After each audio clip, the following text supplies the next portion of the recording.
my body, human satellite. Into the lyrical genius, got a nurse to write. Full moon amplify my sixth sense of sight. Trust when I say it will all be alright. Trust me, I know.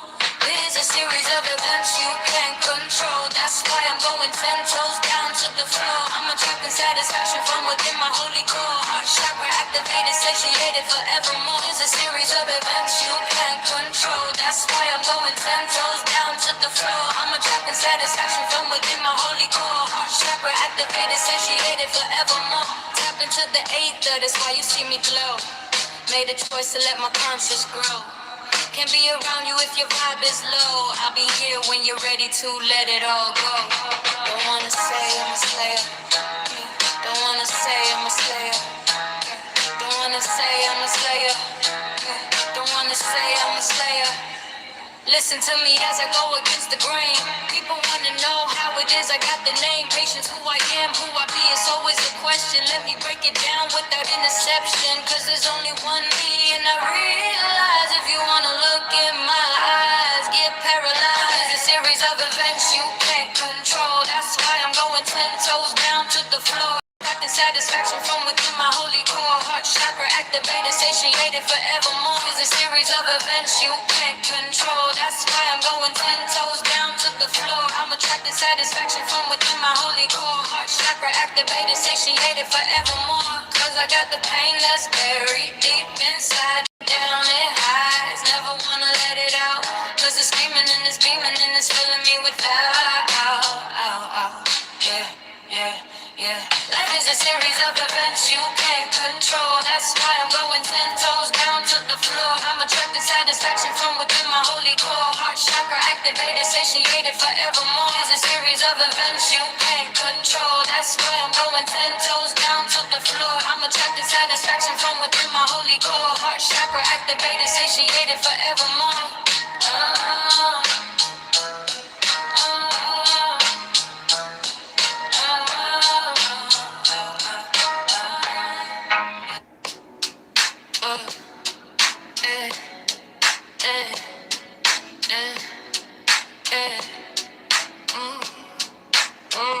I've been through hell and back. Came back again cause we all made a pact. Now I'm over here trying to keep it on track. Forgot who I was and it was whack, but now I'm back. Compassion isn't hard. If you can take it constant pounding, then you learn it's from the heart. The seed of all you are. It's the treasure with the pressure pushing blood to all your parts. Yeah. Yes I am, they still don't understand until it snaps hands like this, where rubber bands. Yes I am, yes forever.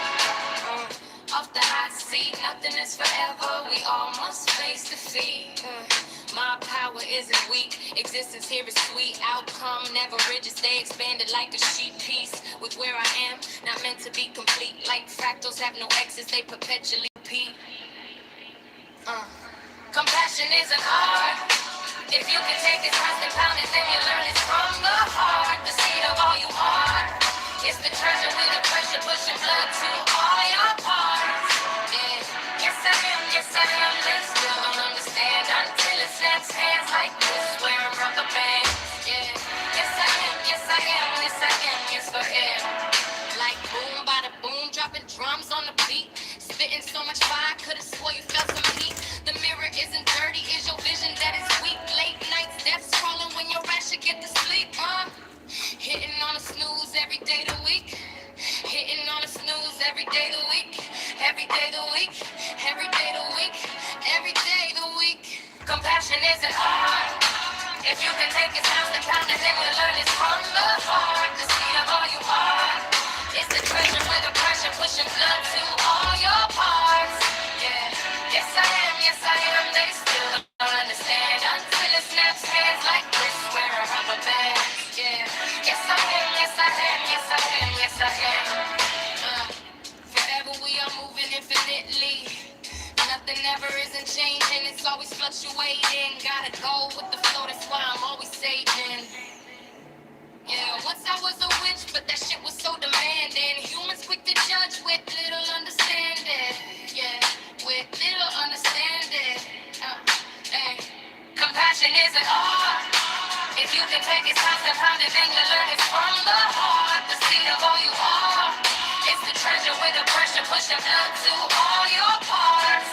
Yeah, yes I am, yes I am. They still don't understand until it snaps hands like this, wearing rubber bands. Yeah, yes I am, yes I am, yes I am, yes I am.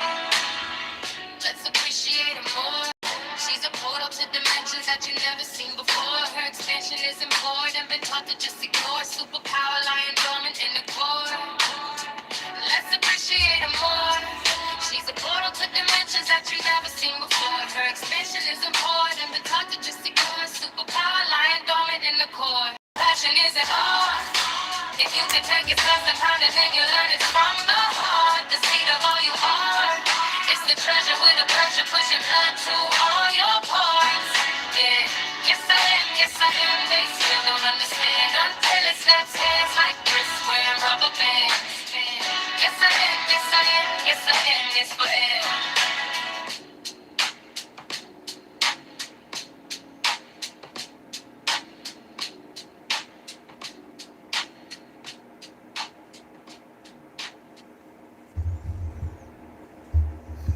Hello, hello, my collective. Good morning. Hello, everybody. Come on in. I'm like a little bit early, just like a little hair early, so we'll give people time to come in. Hello, Dan. Good morning. Robin. Good morning. Hey there. My name is Ayla Vanel, and I like your stream. Oh, thank you so much. Well, thanks for being here. My name is Patience. Wait, hold on. Let me clear the air. Good morning. Hello from Iowa. Dustin. Nice to meet you. Thank you for being here. Oh my gosh, thank you so much. I appreciate your presence. Make sure you're hitting that like button so people can find us. We're going to talk to Spirit about cryptids today. I'm fascinated by cryptids. If I could be a cryptozoologist, I don't know what that entails. I don't know if it's a self entitled role that you give yourself. I don't know. The witch from Wizard of Oz. Oh, that's so funny. Wizard of Oz has been coming up a lot lately. Do you listen to Ozzy? To be honest, I don't listen to Ozzy, but we did do a reading with Ozzy. I don't attract his kind of music. Just not part of my frequency, but I'm not against it. He is a very interesting man. I think you'd like the reading if you want to know more about him. Here, let me do one more ding. No, we don't use tarot cards here. We're not against tarot cards, but God has guided us to use other things because God says humans cannot limit the way God can speak to you. So God can speak to you any way that they want to. It's sad he passed away last year. Yeah, it is sad. But we come here for a temporary time, a limited time, because we live forever. We are infinite. What's your favorite music? Well,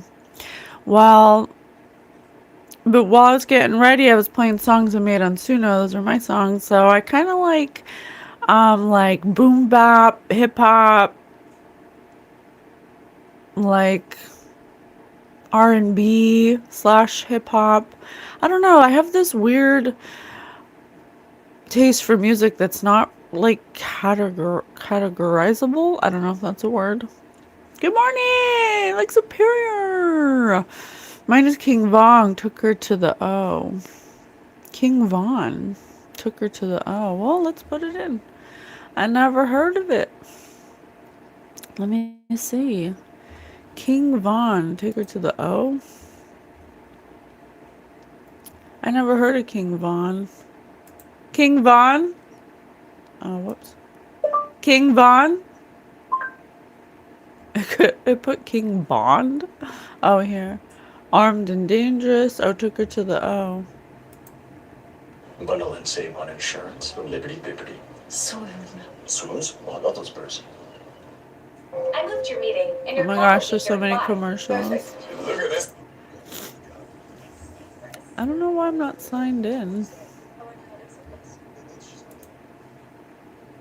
Okay, I got it on. What time are we at? Okay, I got about 7 minutes before we start.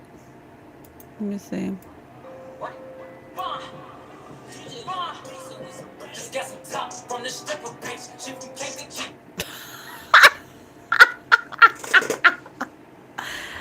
Wow, I don't think I like King Von. I'm sorry. If that's how you have to start your song off, no. Nope, not having it. Don't like it. Got some top from the stripper bitch. No, no, no. Gotta come better than that. Gotta come better than that. No, that's not topics that I like. 7-7. I think that's ignorant. You put all this time and effort and pour so much energy into creating something so shallow and meaningless and superficial. No, don't like it. Oh, it's nothing against you, Robin Rodriguez. It doesn't say anything about you. You should listen to See You on the Other Side. Okay, See You on the Other Side. Let's see. Who sings it? Who sings it? Do you know?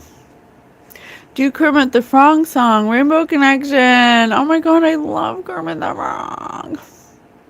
I love Kermit the Frog. Oh, it's Ozzy. Oh, okay, gotcha. I don't know why this doesn't have me signed in, but I don't like it. Okay, let me see. Alright, I got 5 minutes before we start. You guys make sure you're hitting that like button for me if you don't mind. What is it? From the other side? From the other side.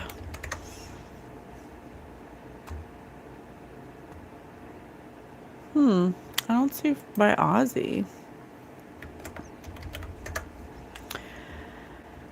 Oh, here we go. Ozzy Osbourne. I can't play it too long because of copyright infringement, but sounds like classic 80s. Oh, let me see. Voices, a thousand voices, whispering, the time has passed for choices. Golden days are passing over. I can't seem to see you. Although my eyes are wide open, but I know I'll see you once more. When I see you, I'll see you on the other side. Aww. Grieving. I hate to say goodbye. I hate to see you cry. Dust and ash forever, though I know we must be parted. As sure as stars are in the sky. I'm gonna see when it comes to glory, and I'll see you on the other side. Oh, I like that. It's definitely better than some of his other songs that are talking about some pretty wild stuff.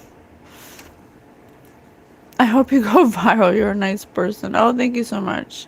Thank you so much. You have a good day too. Thanks for the song contribution. Hey, Edward. Take me to the other side. Yeah, that's right. Kermit the Frog song has a spiritual meaning. It's very deep. I love Kermit the Frog. And I love Jim Henson. We did a reading with him as well. What is it? Rainbow Connection? Let's see if Spotify has Kermit the Frog. Let me see. They got it.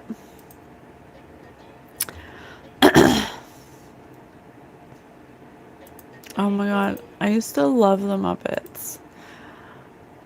Why are there so many songs about rainbows? And what's on the other side? What? Oh my god, the other side! Come through, Spirit. Spirit is talking through you guys.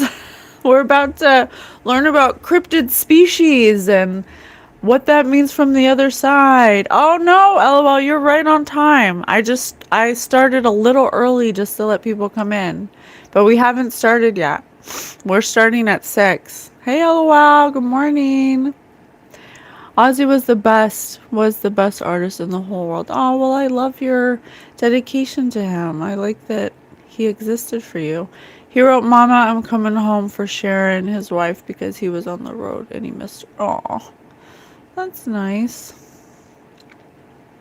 Well, I'm sure he had very good intentions. From what I remember in the reading, he was a conflicted man. Good morning, LOL. So we're talking to cryptids today, or we're trying to learn about them.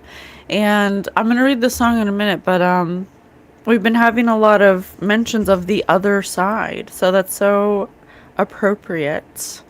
The other side. So it says, why are there so many songs about rainbows? And what's on the other side? Rainbows are visions, but only illusions. And rainbows have nothing to hide. I love that. So we've been told, and some choose to believe it. I know they're wrong. Wait and see. Someday we'll find it. The rainbow connection, the lovers, the dreamers, and me. Oh my god, this is freaking referring to cryptids. Spirit, you gotta love Spirit.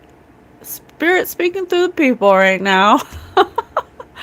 Spirit speaking through the peeps. Who said that every wish would be heard and answered?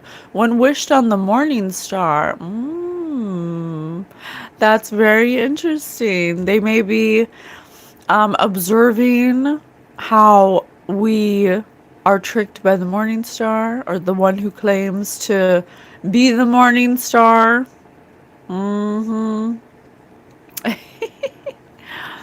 He also killed a bunch of cats. Yes, he did. Ozzy Osbourne.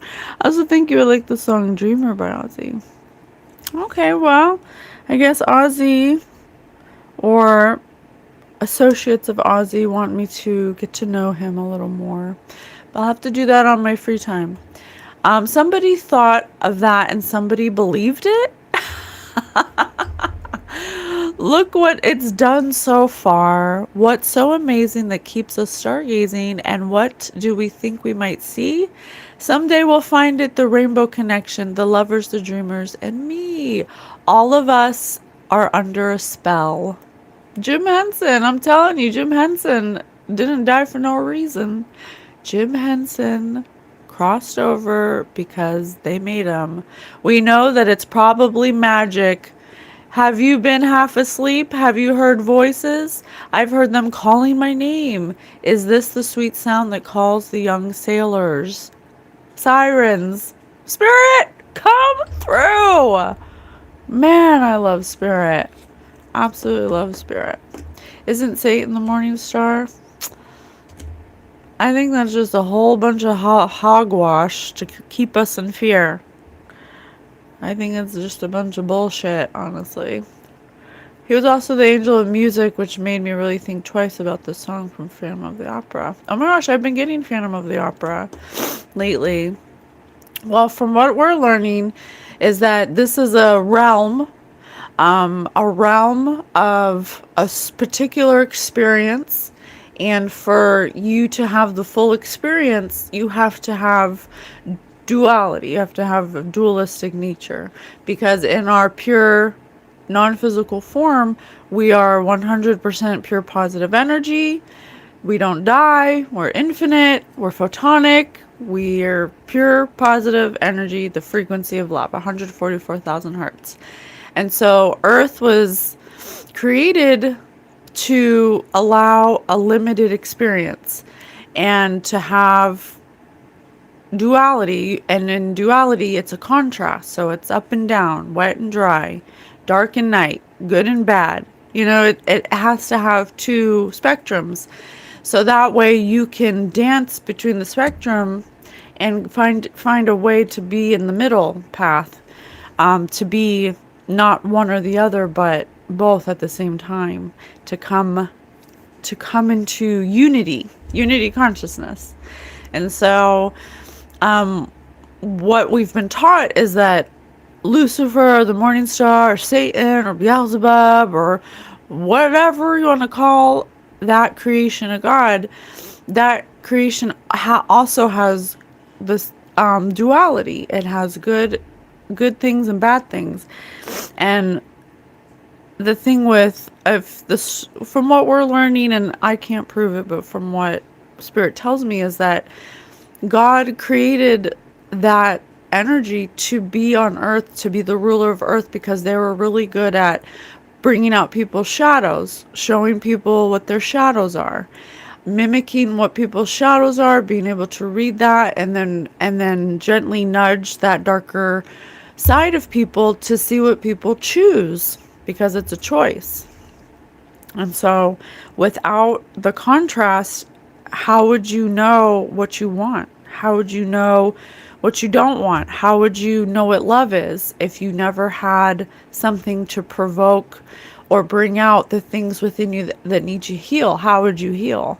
And so you have to have a contrasting energy that's opposite of light, so that way you can understand yourself, so you can understand your incarnation, and you can learn from that experience. So I wouldn't necessarily say that, Lucifer is evil per se. I think what Lucifer, or whatever you want to call him, I think he is an angel, and so what that angel's job is to provoke the oneness. Spirit said oneness.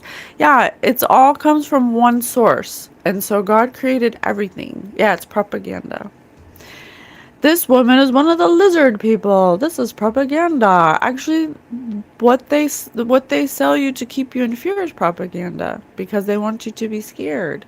And if you think that you're separate all the time, then you are farther away from being in unity. The devil doesn't have any good in him. That's why he's the devil.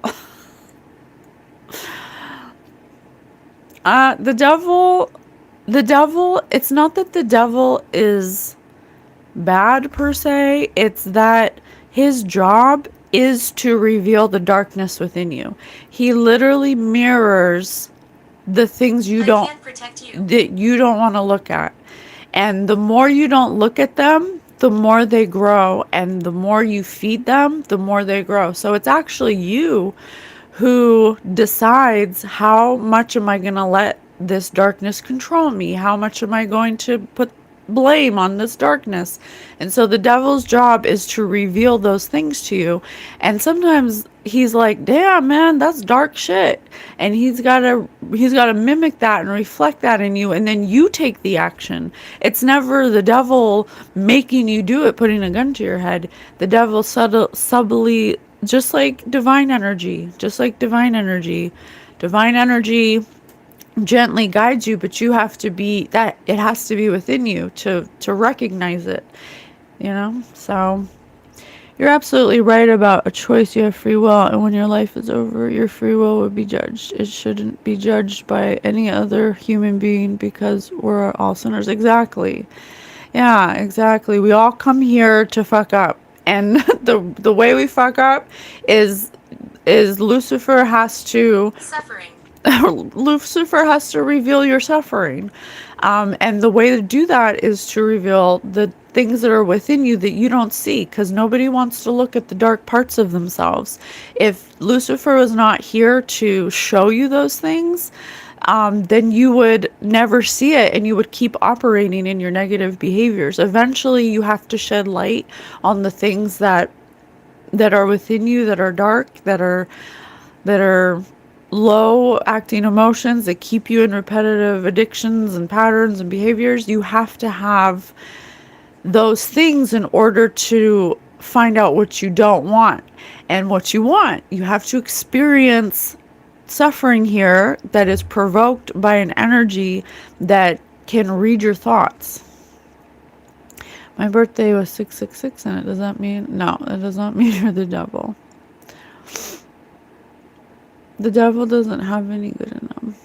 Pass the plate, bro, and dessert. So I'm just trying to read all the... Yeah, and he wanted to be God, and that's why he cast out. So angels worship Lucifer, now they're demons. I don't know. I don't think that's the true story. Maybe we should do the story of Lucifer one day. See what we can bring up. Because I get a different story that's not exactly like that. There is a... Nah, we won't get into it now. Well, maybe it's part of it. Maybe it's part of it. I've heard too many times to ignore it. Okay, thank you, Spirit.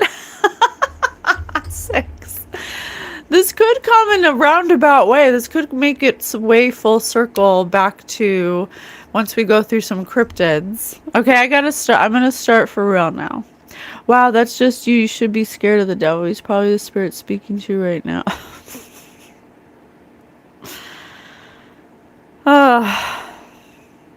It's okay.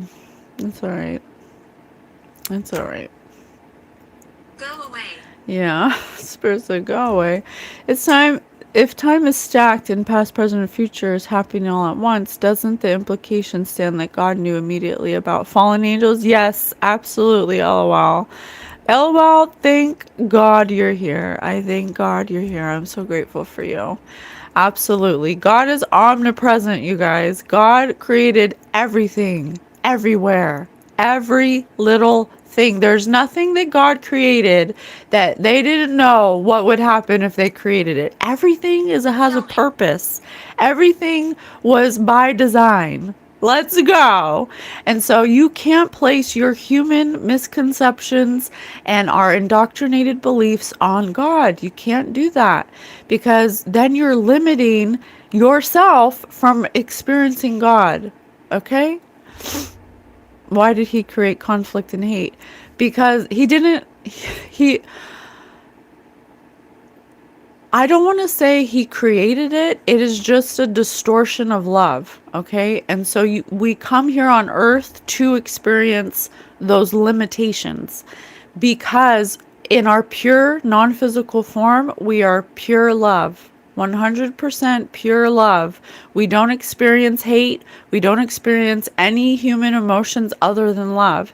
And so in theory, as a soul, we say, well, I want to expand myself. I want to learn more. I want to evolve my spirit into another fractal of the universe. How do I do that? God says, well, I got Earth for you.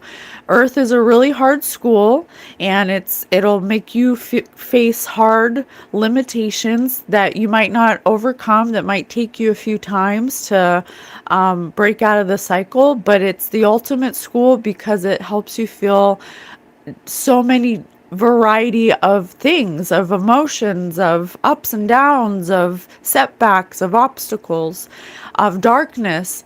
And that is like the ultimate way to propel your soul's evolution into another form of existence. Okay? Sure, that's not just trying to stay interested. Because nothing further is learned, developed from perfection. Absolutely, LOL. Thank you. That's right. God was like, where's the fun in forever? Living in a sea of time. If we had no end or beginning, how would we know what love is? McGill sang that song. Spirit gave that to me. We come here to be imperfect because we are perfect. Because you don't learn lessons unless you are going through something that pushes you to be better, that pushes you to choose to be better. And the best way to do that is pressure. That's how a crystal is formed. Pressure is formed crystals are formed in extreme environments under very harsh heat and pressure and steam, and they form beautifully, and they lock into place, and they have a set pattern, and they become beautiful, flourishing, energetic probes of light. And so we're technically like a crystal when we come here, is the idea. Because yes, Earth is a zoo. Humans are God's playthings. I don't know about that. Loser is Lucifer, isn't trying to show you or teach you anything. His job is to confuse you. Yes, but you're not getting it, Amanda. That's his purpose. That's his purpose. It's not that he's evil. His purpose is to show the evil within you that you need to transmute. The purpose of him is to show you those things. That's his job. It's not that that's what he is. That's what you are. And you keep on projecting what you are onto him because you want someone to blame. But he's just showing you what's already within you. The hatred, the judgment, the criticism. That's already within you. He's not putting a gun to your head and making you think those things. Those are things within you that you need to transmute. As humans, we're parts of God that had forgot that to be here to learn. Angels had full knowledge of all, so their choice to fall was really bad.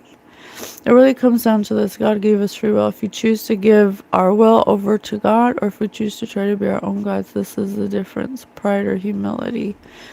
I don't know. I feel like you're walking on the fence there. I feel like you're walking on the fence. It's not that we're trying to be God. It's that we have divine energy and God is within us. God is what animates us.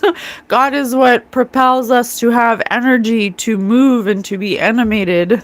And so it's not that you're trying to be God, it's that you are God. It's not that you're a God, you are a fractal of God having a human experience. You are God experiencing themselves. There's only you. Yep. Evil and good are human judgments. Yeah. Do we call the cheetah ugly for killing? Yes, exactly. What's your take on telekinesis and energy manipulation? We're God's convincing ourselves we're not. We are God who forgot we are God. You guys, great discussions, and I think that comes, I think that's a great segue to cryptids. So I love this song. I'm going to come back to it because it's definitely talking about how we're all under a spell, and it's probably magic, and the spell has been given to us by the powers that be. And so, what I'm learning is that whatever they tell you, it's usually the opposite. So if they say that shapeshifters are, I've heard that they're like warlocks that, went so far now in their human form and now they can't go back or something. So it's interesting. Well, it's going to be interesting to see like what exactly are these things. And I know that they always say, they talk about vampires but the thing that I'm finding, they say all that stuff's evil and bad, but what I'm finding is just like humans, just like there's evil humans and good humans, it's the same across the universe. It's a dualistic universe, and so it's like there's going to be reptilians that have good and bad reptilians. There's going to be mantises that have good and bad mantises. And there's going to be humans that are good and bad. And so, thank you so much. Thank you so much, Lieutenant Keynes. Thank you for your contribution to the discussion. Just wanted to drop by and say you're doing truly amazing. Keep doing what you're doing and have a good day. Here's a free... Oh, thank you. Oh my God, I love that. See, you could attract goodness. Hit it. Oh, thank you so much, LOL. Thank you. No, he was the most beautiful angel. Music radiated from his body. He was so beautiful, but he wanted to be God. That's just the story they told you, Amanda. That's just the story they told you. Because they need you to fear... They need you to fear the process of looking at your darkness. They need you to fear that. The more that you ignore the devil, or whatever you want to call him, and you believe that he's evil and blah blah blah, I can tell where you're at. You're fine. I can tell where you're at. It's okay.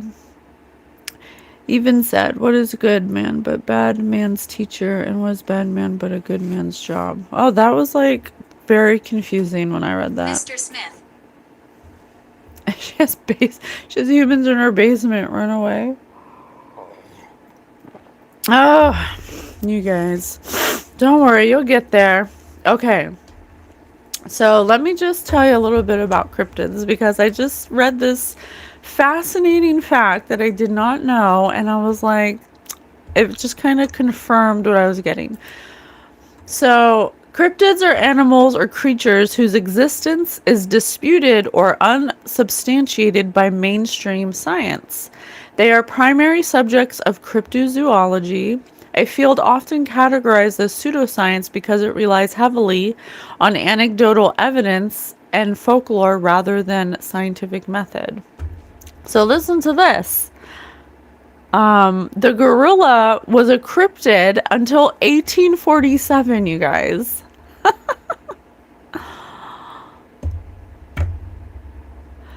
Is It really is not that off. If you think spirits are talking to you, what do you think those spirits are? They're directing you to God, or are they directing you away from God?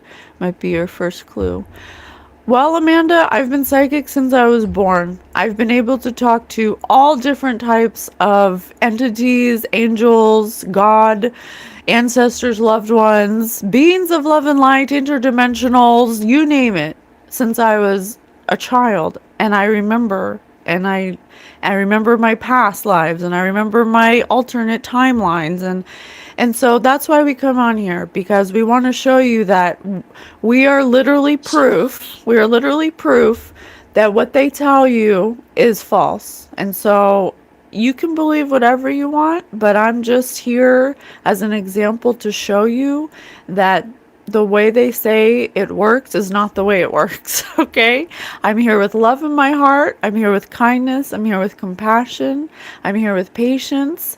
And I'm here with God. I'm here with my angels, my spirit team. We're here to show you and to teach you and to guide you and to show you that it's what you make it. The energy itself isn't good or bad. It's what is within you predominantly that will determine what you project onto it. Okay, so I hope that that gets through to you, because I'm going to keep going now. Okay, and if you can't be a part of the current conversation we're about to have, then I got to get you out, because I can't keep. We can have a discussion through email if you want. If you want to email me, patiencewithspirit@gmail.com, I'd happy to continue the conversation. Okay. Okay, so yeah, so a gorilla remained a cryptid until 1847. I think that's fascinating. The giant squid, long considered a legend, the kraken, it was first photographed alive in 2004. Okapi, known as the African unicorn due to its rare sightings, it was scientifically classified in 1901. And an okapi literally looks like a giraffe, and a zebra had a baby. And then platypus. Early European scientists believed the first pelts sent to them were hoaxes made by sewing parts of different animals together. Scientists often attribute cryptid sightings to misidentification of known animals. So, you know, what it's showing me, or what it's confirming for me, is that there's a lot of things that, first of all, are undiscovered, okay, that we haven't classified yet, like just, and then second of all, a lot of animals or species or beings or types of things that are alive, we haven't been in the right frequency to perceive them. They live on different levels and different frequencies. And sometimes, and that's why you'll see them sometimes in certain situations that have to be perfect for them to appear. Even as far back as the Romans, Bigfoot was known and written about as one of two species, human Sasquatch, said to be super aggressive, reclusive, and magically endowed. Yeah, and so the life is long, but it's not as long as eternity. Yeah, so I know that Sasquatch for me has come to me many times, but they come to me in the astral realm through telepathy and speak to me telepathically.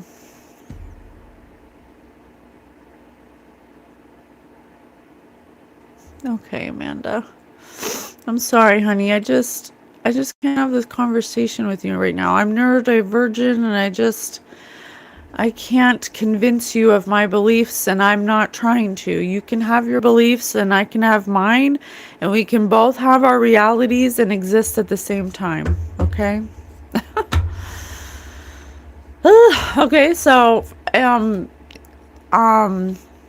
Sasquatch comes to me all the time, and I do lots of meditations with them, and it's mostly if I'm outside is when they'll come by water, and it's usually by like woodside. And I can honestly get the exact opposite. And that's what I was saying about the opposite. You know, whatever benevolent interdimensionals or cryptids they say are dangerous are usually the ones that are the nicest, is what I find, or the most benevolent. And so when Sasquatch comes to me, they're very connected to the earth and they're protectors of the earth. And it's not that they're aggressive, it's that they lack patience for humans, because humans are so disconnected from, you know, humans believe that we're the only ones that exist. And so therefore we're a little like childish in that way, a little like selfish in the way that we show up and we treat the earth and we treat each other, they're just impatient for that. That's why they can come in and out of our reality whenever they want. But they choose to stay hidden because the experiences they have with humans are just always so negative or judgmental because they're so disconnected. Sasquatch higher vibrational than other cryptids. They're pretty high up there, honestly. I don't know like the level they're at, but when I kind of just use my emotions as like a guiding point, and I always feel unconditional love with them. Just unconditional love. And so I know that when I feel that, they're benevolent. If I ever feel like a little fear or like worry, then I question like what their motives are. And there are some that are like that, for sure. So there's terrestrial cryptids, aquatic and flying cryptids. There's also like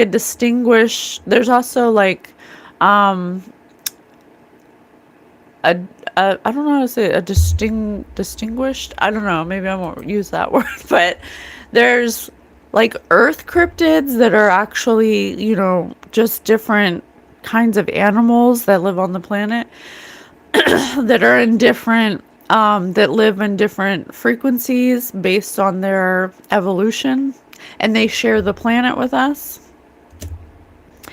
And then there's supernatural cryptids that are a little different. They're kind of, you know, some of them I intuitively get are from other planets, some are visitors, some, you know, it's, you know, like when you Can you move location? oh my god, I was just gonna say Spirit come through.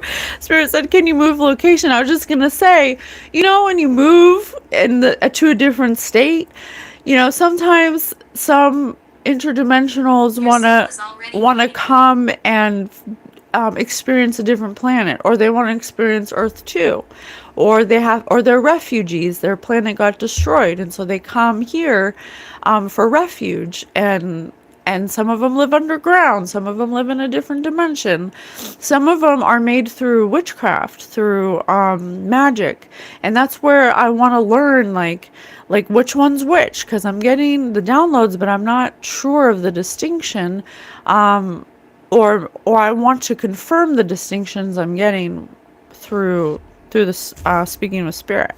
Okay. Despair. When you wake, they will speak to you. Mole people. That's why we need to learn how to astral project. Well, I think we astral project naturally when we sleep, but it's about controlling it, and learning like where you can go and where you can't go.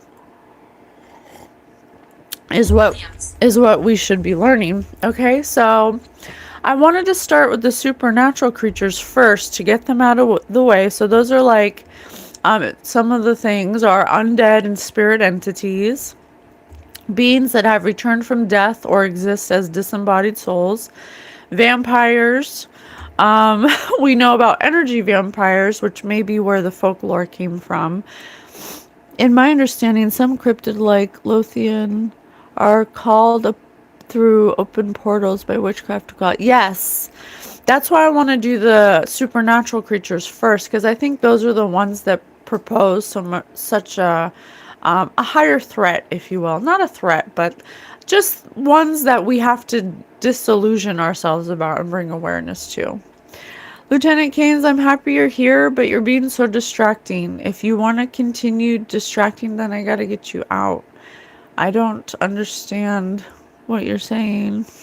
I know there are energy vampires. Yeah, for sure. My spirit says argue. You just want to argue. Okay, thank you so much. My neighbor is an energy vampire and some relatives. Absolutely. I got a few of those myself.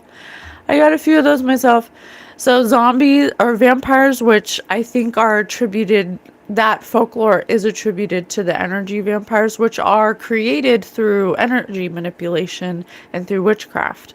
If you watch us, we talk about this all the time. But it's vampires are made by giving away your vital force, your divine force. Demon. Spirit said that's a demon. But that's what Spirit said, not me. There's ghosts and wraiths, spirits of deceased that haunt the living, often bound by strong emotions or unfinished business, which we talk about all the time. We help people who are stuck in purgatory crossover when we do these readings, so we definitely know about those. Zombies, which we know Spirit has alluded to people who you can become a zombie through addictions, by allowing your body to be, I'm enjoying this. A vessel for Legion. You can come in and out for interdimensionals. Thank you, LOL. Thank you. Werewolves, shapeshifters, selkies, which are seal folk from Celtic lore who shed their skins to walk on land as humans, which kind of reminds me of Luca, that cartoon Luca, where in the water he's an aquatic animal and then he just walks out of the water and he's human. He's just human. So that's interesting, right? No such things as zombies. A spirit must have life. A body cannot be dead. Well, I think it's more like metaphorically or like energetically.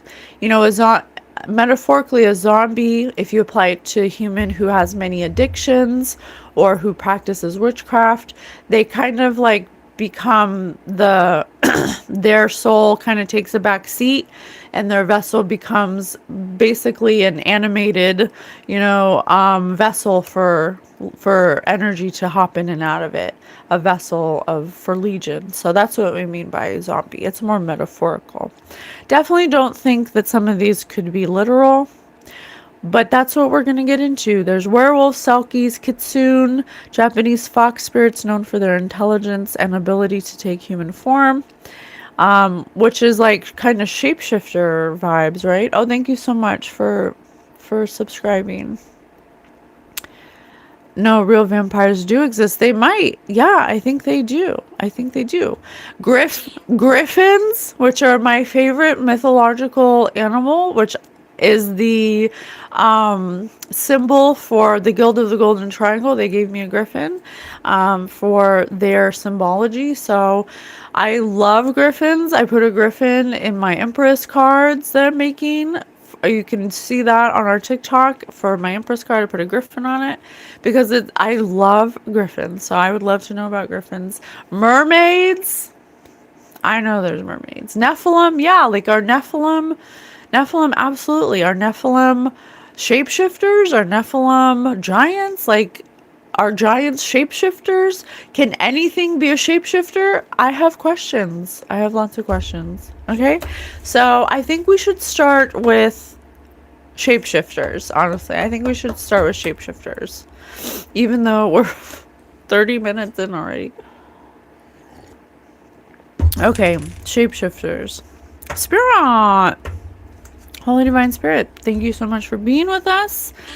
I don't know exactly how I'm going to go about figuring this out, but I'm going to try my best. What if we do imagine ifs for shapeshifters? Let's do it. Okay, let's roll the dice. 5. Imagine if. Imagine if shapeshifters needed a laugh. Who would be the most likely to provide it? Negative. The Three Stooges.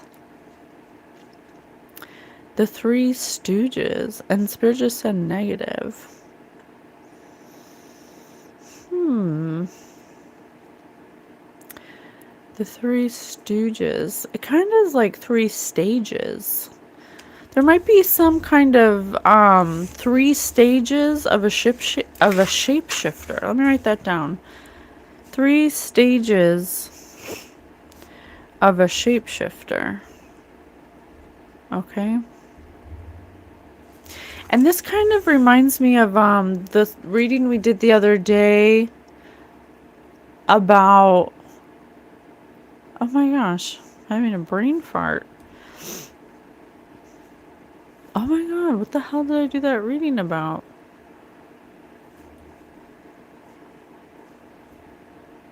Oh, about animal mutilations. About animal mutilations. And it was saying, Spirit was saying that there's a race. It didn't specify the race. But like just like we were saying, for humans, there's good, there's good humans and bad humans. And just for shapeshifters as well. So it could have something to do with the cattle mutilations and the defectors of the race of shapeshifters. The fuck is you on about? My throat shakalaka. My throat shakalaka. My throat shakalaka. Dang. Talk about shapeshifters. Okay, so there's 3 stages of a shapeshifter. Okay, continue, Spirit. Please educate us. Tell us more. Imagine if shapeshifters were a sea creature. 1, a hammerhead shark. Okay, so they're predatory in nature. Okay, shapeshifters are predatory in nature. But just like a viewer said, we can't judge a cheetah for doing what it's programmed to do, right? If a cheetah came into consciousness to be able to choose how it would eat its food, then we could talk more about that. Okay. Heavy interference, absolutely. Okay. I'm going to do my best to transmute it. Okay, 6.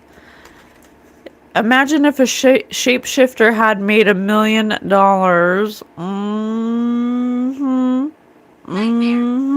Spirit said they're a nightmare because they don't want us to talk about this. So the demons that are attached to them, or the negative entities attached to them, put an idea in their head to come do negative things to elicit emotional responses because they're lacking energy, and so they come into lives and stuff because they're subtly guided by the negative energy that's around them or within them, and they try to elicit emotional responses.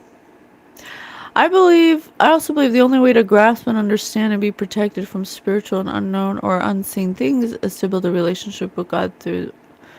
Yes, absolutely. Build a relationship with Spirit. Absolutely. I agree with that. Imagine if supernatural. Imagine if, oh yeah, I just read this. Oh my gosh, there's so much interference. Imagine if shapeshifters had made $1 million. How would they How would they most like to have made it? And I said 6. Show business. I can't make it up. I can't make it up. That is so funny. So the 3 stages of a shapeshifter. The shapeshifters could possibly be what run show business. I was also getting downloads about a race of thank you so much. About a race of interdimensionals that we call shapeshifters that have actually been here longer than humans, or have grown up through human evolution with us, just in different forms, because they shapeshift, and so they actually have to. It kind of reminds me of that movie with Will Smith and Charlize Theron. I think it's called, oh my gosh, what the hell was that movie called? If anybody knows that movie that I'm talking about.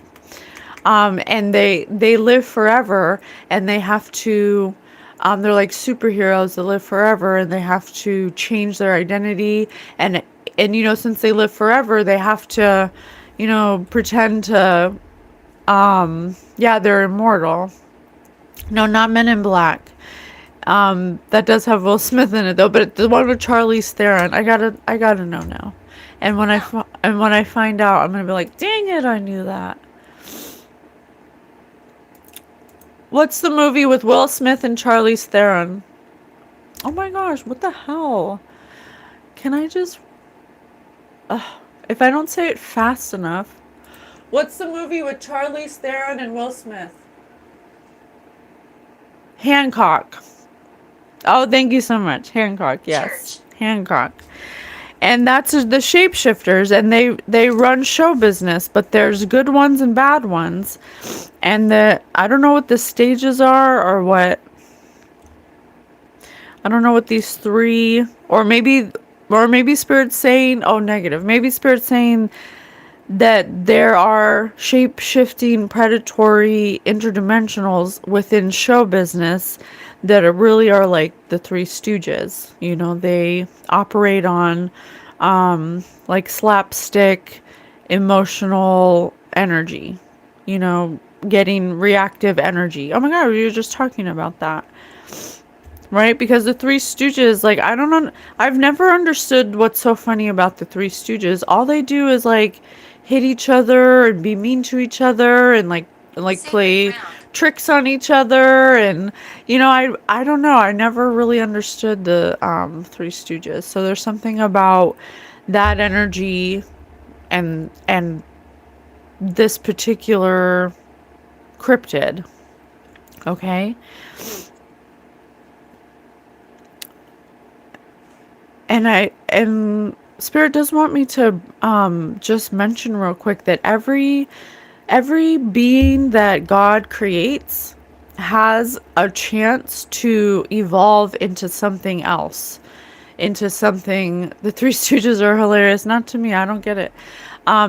Even like crocodiles, dinosaurs, chickens, like every humans, every animal, every being, every single thing that God has made that has life is capable of moving into a different evolutionary projection, like into something else. So I just want to say, Three Stooges were on TV for like 4 hours a day during summer when I was a kid. Me too. It was almost like the only thing to watch, but it was like, I just didn't like, just me personally, I don't have anything against it, but I don't like playing tricks on people. I don't like making fun of people. I don't like hurting people or like picking on people. It was like bully behavior.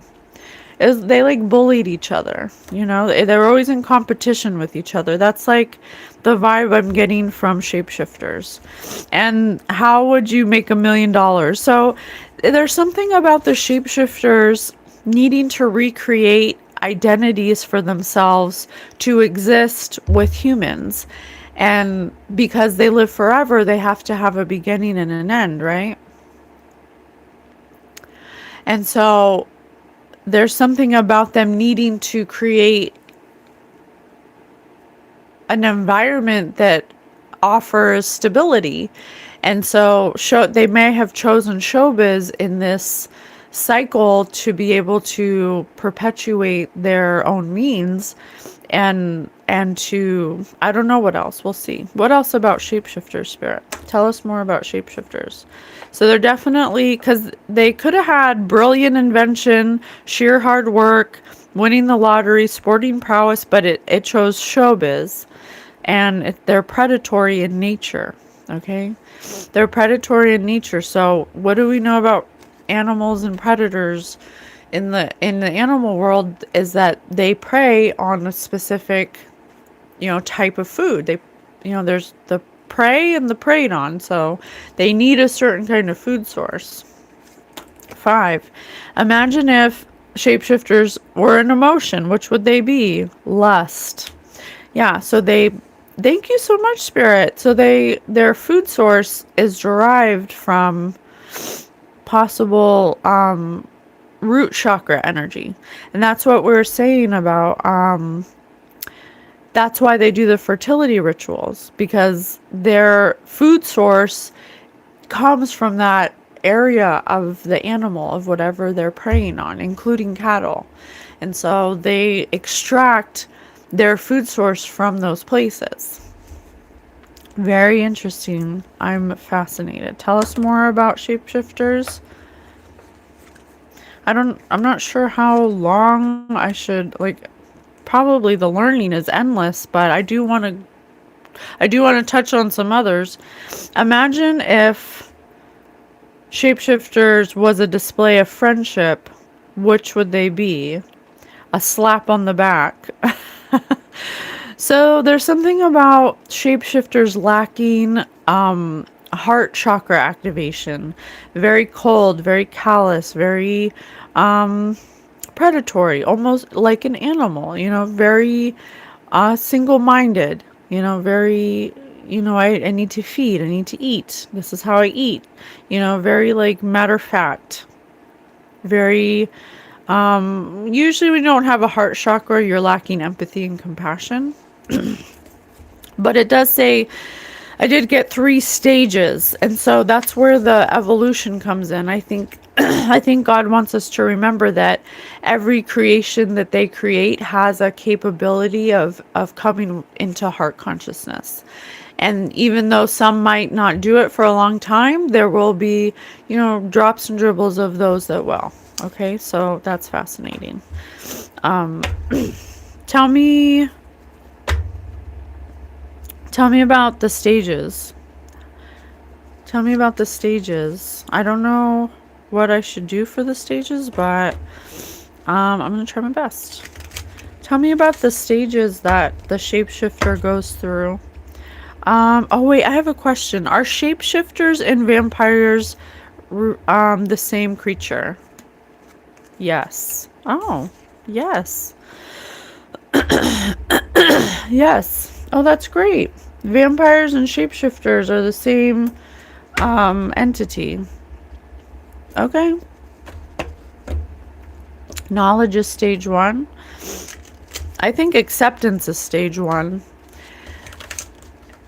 Acceptance of what you cannot change. Or surrender. I don't know if those are the same.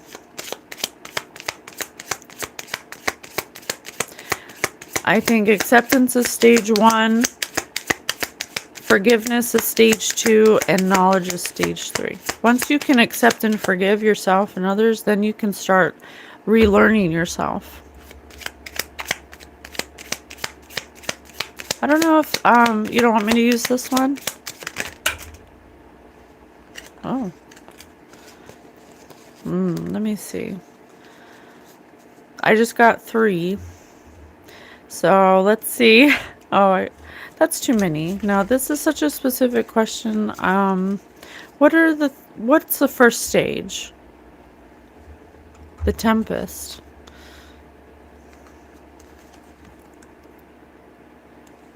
The first stage could have something to do with anger and attempt to mask insecurity.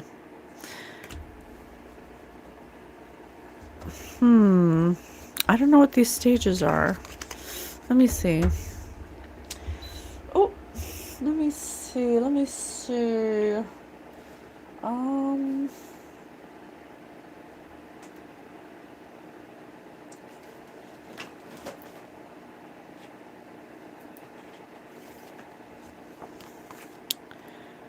No.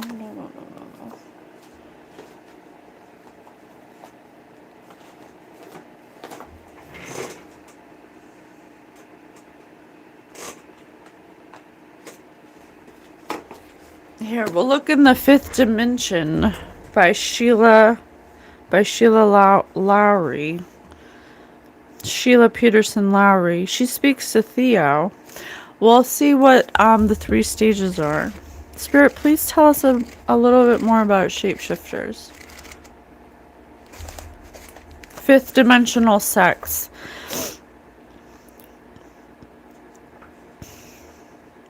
So, sexual energy is a spiritual force. Sexual energy becomes unified power that can move the self toward fulfillment.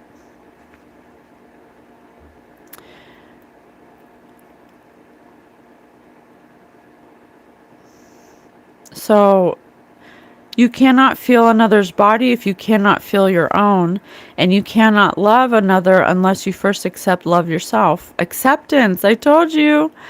Acceptance is the first step. Once such acceptance of yourself comes, then an openness of acceptance of others follows. This is the path to destroying the strange and exhausting object of sexual games most people play.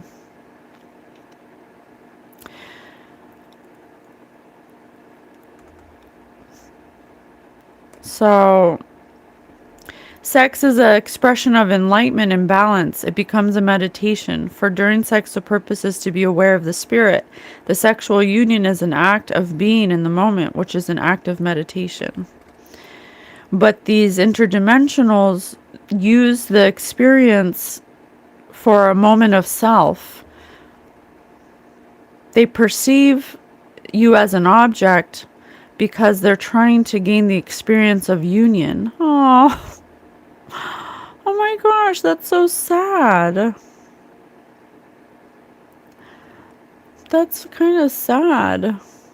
Shapeshifters and vampires are the same, are phantoms in that same category. Spirit, are phantoms, shapeshifters, and vampires the same? Yes. Yes. But there are other forms of sexual union and joining with another in love. I see. So shapeshifters, because they're lacking self-fulfillment, or I'd like to know more about that. Can you please tell us more about why their heart chakra is not activated and why they seek energy this way? Like, is there another way for them to gain energy? Yes. Okay. The gift of imperfection. The gift of imperfection. Number one, you're not going to talk about the things that get in the way. You're going to talk about how to part. You're going to talk about the how-to part. That's what people want to hear. People want how-to. Do not mention the word shame. People will be eating. People want to be comfortable and joyful. That's all. Keep it joyful and comfortable. I just stood there in total shock. So there's something about I gotcha. Years, yeah, the evidence of years. It's because for years they've been. Well, that's the thing I don't understand. If they've been doing this for there's something about them doing something for so long because they're immortal that their heart chakra gets like atrophied, kind of like our pineal gland is calcified.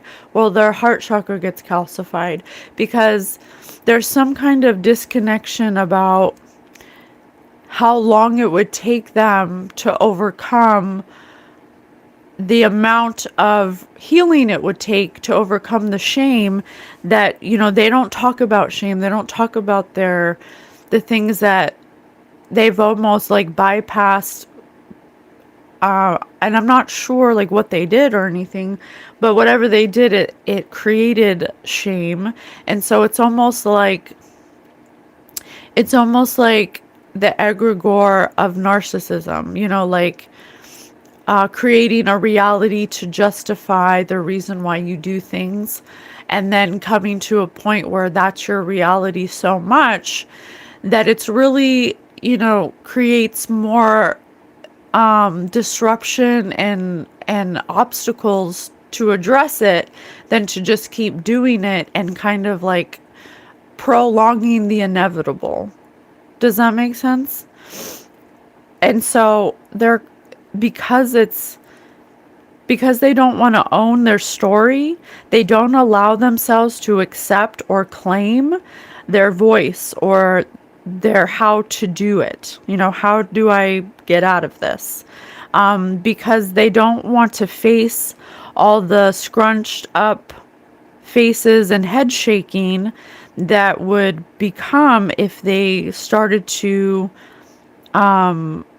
listen and started to heal. So there's something about them just, you know, they know it works this way. I don't know. They fear vulnerability. They fear vulnerability. That's fascinating. So it's almost like this perpetuation of a reality that justifies their existence where it's at now. Because if they were to accept, you know, that there's a different way to live, then how do you accept they deny their path to heal? Yes, absolutely. And so they perpetuate this way that they've come up with to extract food for themselves because they've been here for so long that it's just easier to do that than to actually like look at themselves. So what I was just going to say, so what are the, how would they go about starting that process? If process one is, if stage one is acceptance, then what's stage two?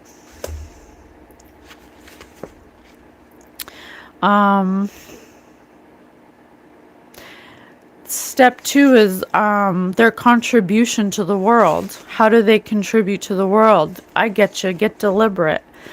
Get inspired. Get going. I gotcha. So if, let's hypothetically say a shapeshifter was watching and they were interested in how they would go about activating their heart chakra because they're tired of, you know, the cycle that they've perpetuated where they have a very specific way they have to eat, and now they learn that there's a different way to eat. So what does that look like? Spirit's saying that you have to have a unique contribution to the world. You have to inspire yourself to want to change your beliefs, to want to share your feelings, to share your feelings. You don't want to be categorized as best or worst. You want to, it's full circle, Spirit, full circle. It's like we live in a dualistic universe, so when you're too much of one, you become imbalanced in the other, and you repel the other one. So it's not about being one or the other. It's about accepting yourself where you're at and asking yourself, well, where do I want to go? And how do I contribute? Well, Spirit says get deliberate. If you've had a life of luxury and you don't want to let go of that luxury, ask yourself why. What are you cultivating? What are you carving out every week? What's the process you're making to be kind to people, or to make it a priority to change the way you live? Like, what are you prioritizing? Interesting. So the risk of feeling vulnerable and new and imperfect. So there's something about, because this is showbiz, and it says making millions of dollars.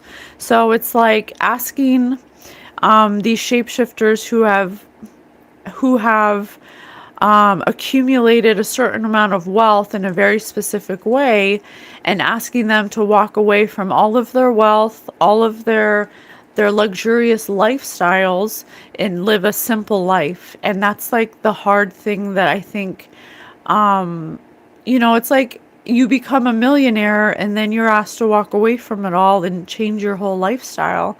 So I kind of like am understanding from their perspective, like why it's so scary to let go. But it's also like, I don't know why the volume's off on this. I also have, stop that. Stop going lower. Stop. Oh. It's because the car was on. Okay. But I also have, like, where we're going at in the new earth energies is you can't be in two different energies at the same time. McDonald's is easier than deer hunting, but benefits body less. Yeah, absolutely. So there's something about them being in a certain energy where they still have to extract, a certain type of food. Well, I have a question about that.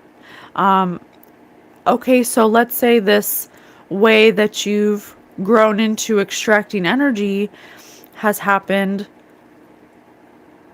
What is the other source of food? Like, what, how do I ask that question? If there's a different food source for this interdimensional being, what is it and how do they come into that? if they're all operating in their root chakra where they need security and they need conflict energy and aggression energy and sex energy, what's the other form of food that they could possibly get if that's their food source now?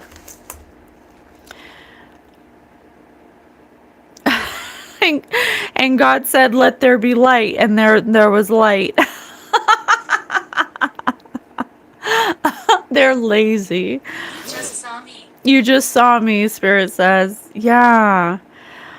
I think it's a little bit of everything. I don't think it's like one thing, but God is saying that when you operate in a certain ray of light or spectrum of light in your root chakra, it will, if you extract energy from people's root chakras for fertility, then you're always going to worry about being financially secure or emotionally secure. You're always going to fear not having stability.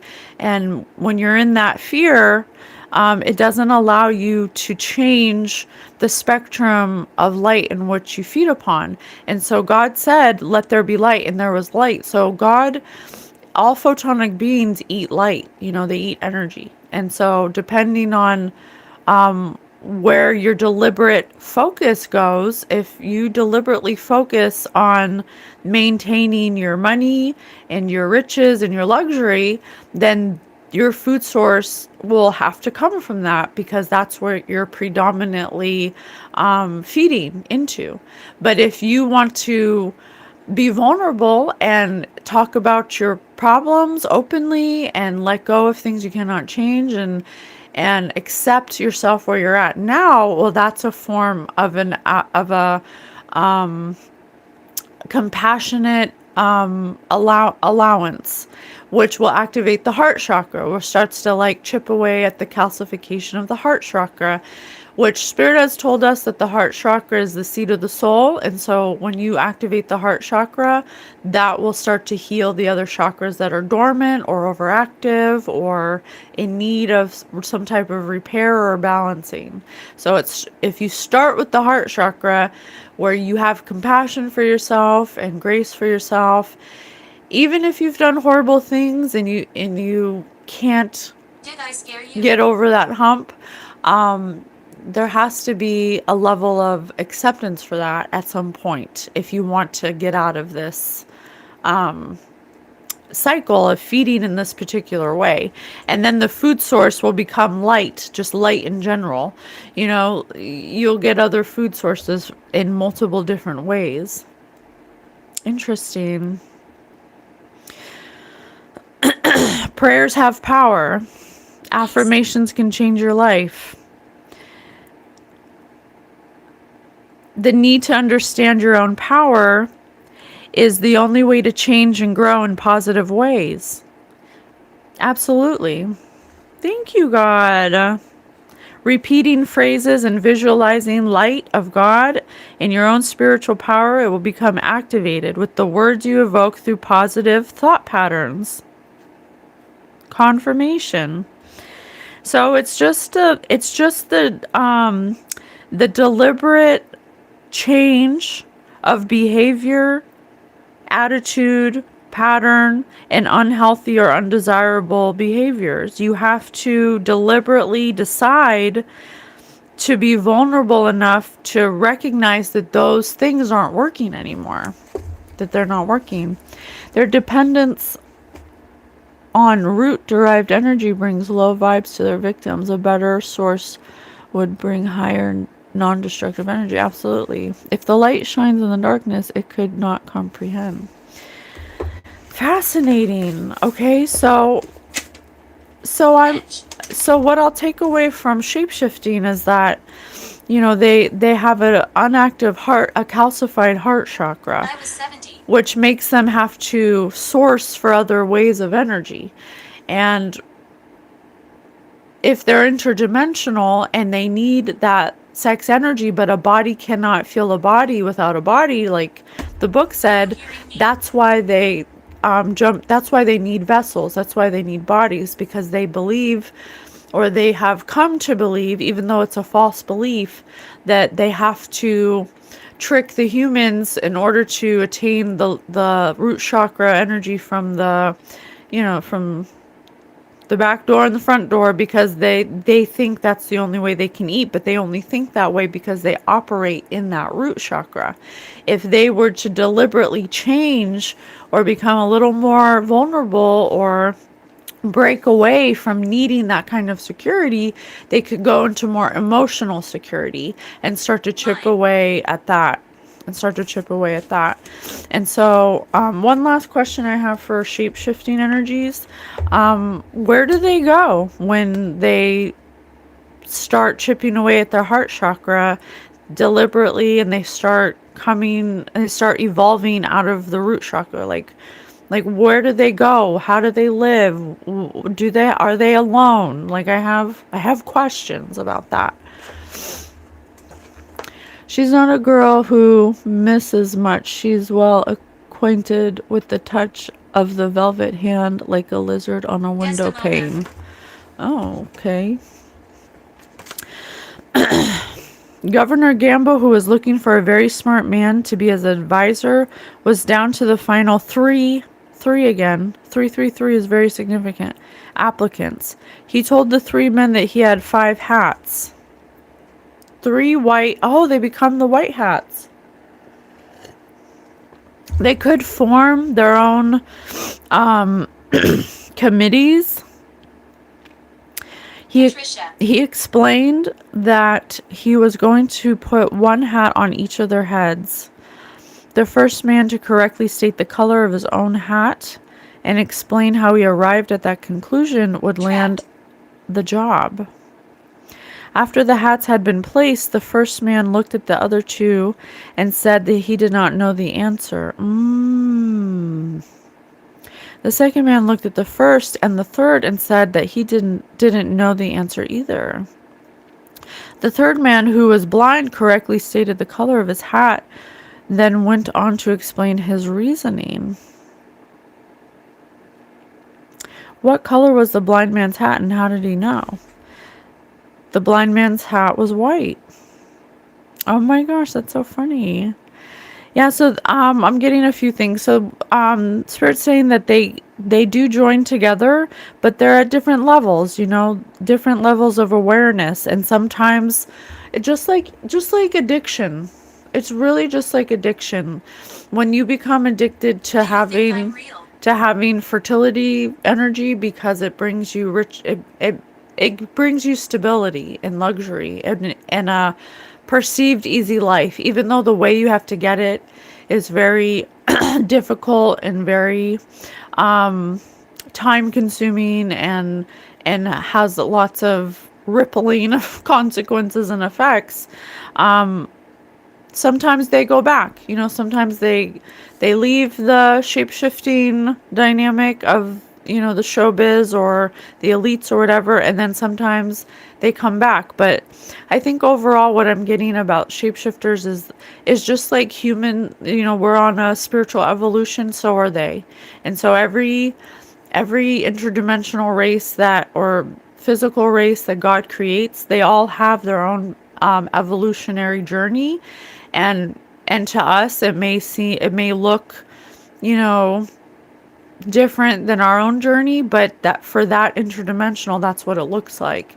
And so we have to come into awareness of these different interdimensionals we share this space with, so that way we can, thank you, Spirit said battle, so that way we're not unknowingly going into battle with other interdimensionals soul journey or evolutionary journey, or we can be a part of it, recognize what it is, and then break free, and then they go about their own way, just like a human's evolution on our own hero's journey.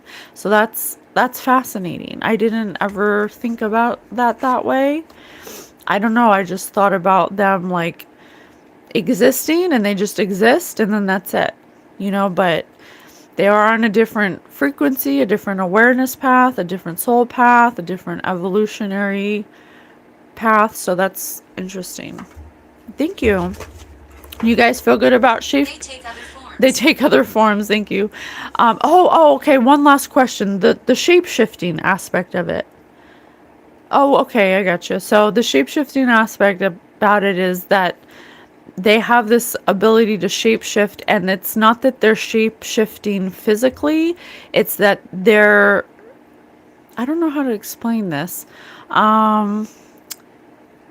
Okay. So thank you, Spirit. So you know how, when you see something, it's not your eyes that see it, it's the vibration or frequency going into your brain, and then your brain is projecting what it is. It's not your actual eyes seeing it. Energetic imprint. Thank you so much, LOL. Thank you. Yes, it's an energetic imprint. And so it's not that they're shape-shifting, it's that they're emitting a frequency to your mind for your eyes to perceive them in a particular way. Okay? So I hope that explains shape-shifting. There's good and bad ones.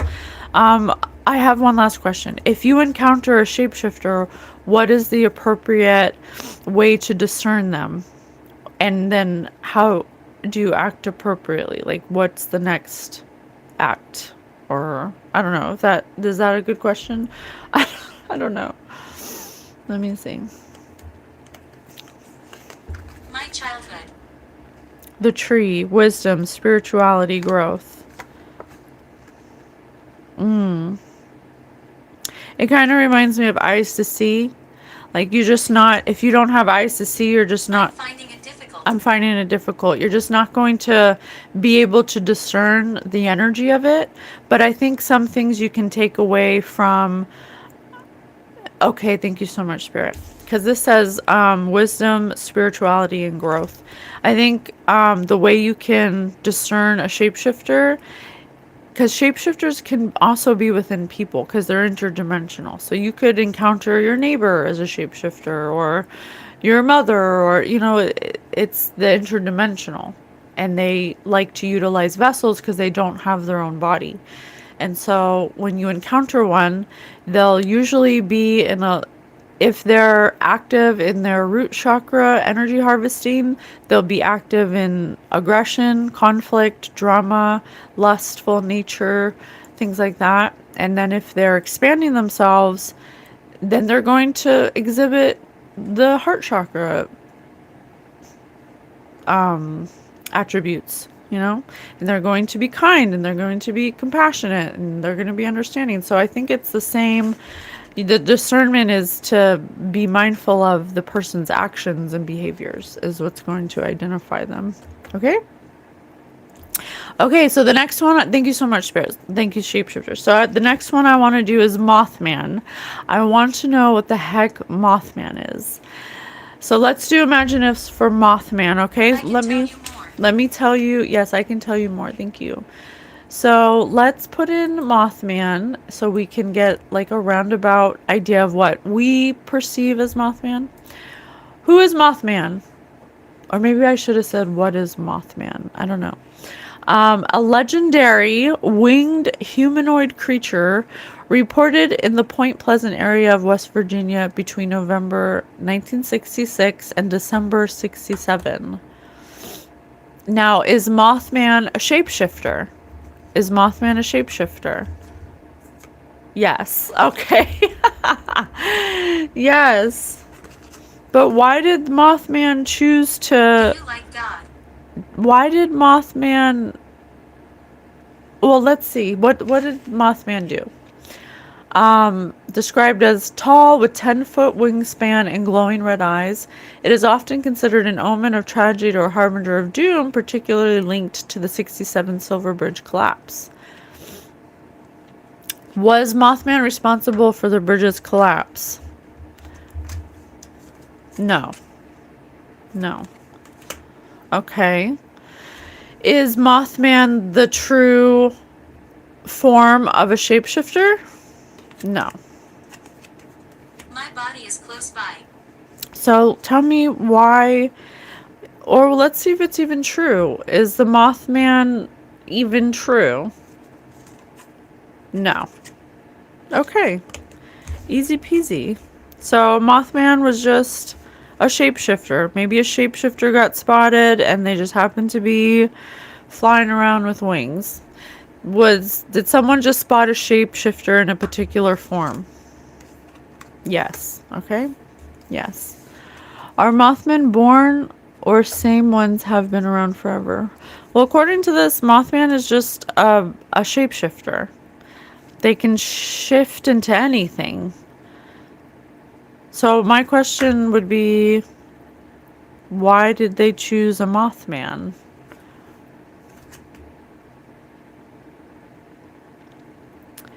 Let's see. It says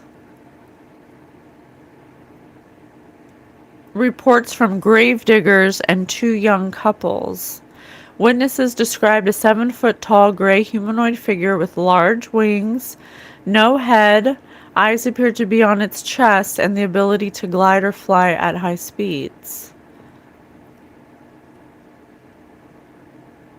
Okay.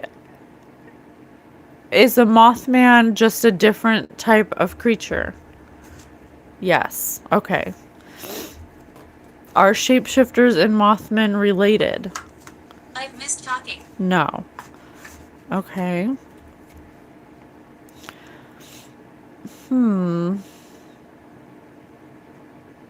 Are Mothmen a type of interdimensional or extraterrestrial?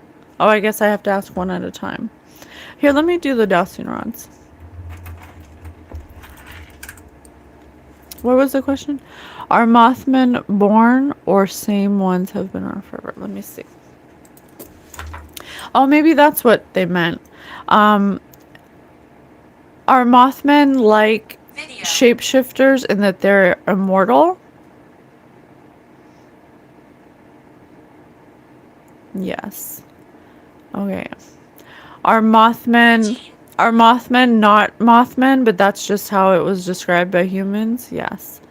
Are Mothmen actual, like, interdimensionals? No. Are Mothmen extraterrestrials? Yes. Okay.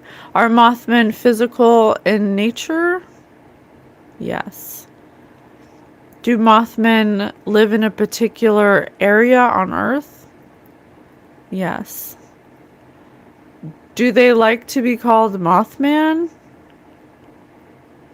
Yes. Are they immortal? No. Interesting.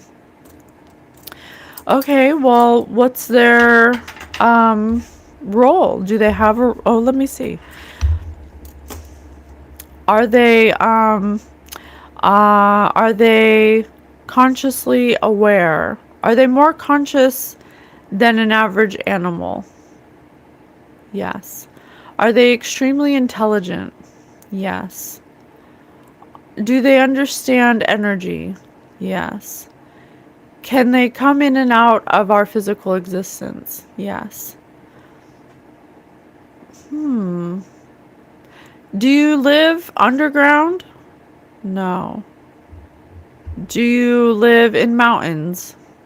Yes. Do you prefer caves of mountains? Yes. Do you, Don't leave yet. do you have any, do you like humans? Yes. Do you have a particular trespassing. food source? Yes. Is it, are you a predator? No. Huh. Alrighty. Can they only exist in our realm shortly? Can you exist in our realm shortly? No. Can you exist in our realm for as long as you want? Yes. Are you like Sasquatch in the way you can come in and out whenever you want? Yes. Are you and Sasquatch on the same frequency? Yes. Are you a protector of Earth? Yes. Oh.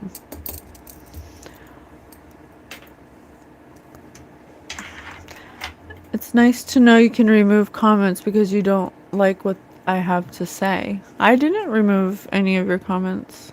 Oh. Well, LOL is my moderator, so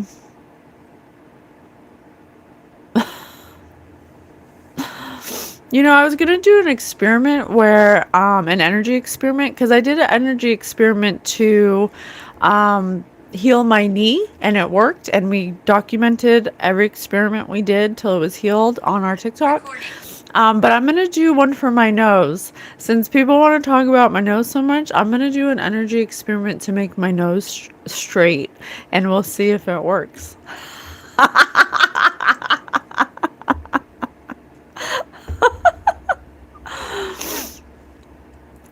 Okay, let's learn more about Mothman. Mothman! Let's do Imagine If.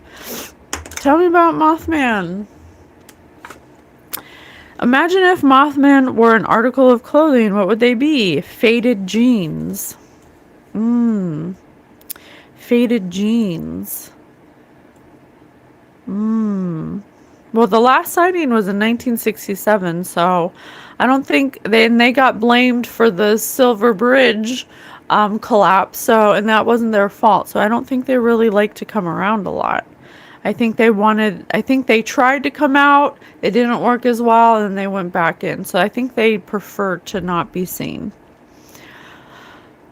Pieces of 8. Do Mothmen like gargoyles? Lose the sweater. Man like bean with owl like beans, red eyes, and Baltic South Dakota, I believe in an interdimensional creatures. Know some recent in Chicago. I saw the Mothman driving a Hyundai. Spirit said Walker. Sounds like a last name, Walker. Malicious. Oh, malicious. Okay, imagine if Mothman were a weapon. A battle axe. Ooh, some kind of ancient... A battle axe reminds me of,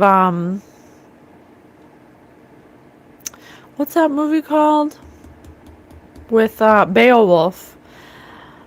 It reminds me of Beowulf for some reason.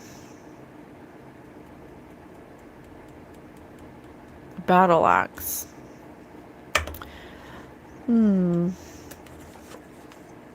Imagine if Mothman were an animal sound. What would they be? A hoot. A hoot. Hoo-hoo. Twahit twahoo. Like an owl. Interesting. Owls are very wise. Owls are messengers. Oh, messenger. Ancient messengers? Is Mothman a bat human hybrid? I'll ask in a minute. Imagine if Mothman could choose a characteristic for his or her children. Which would it be? Honesty. Aww. I think Mothman's one of the good ones, guys.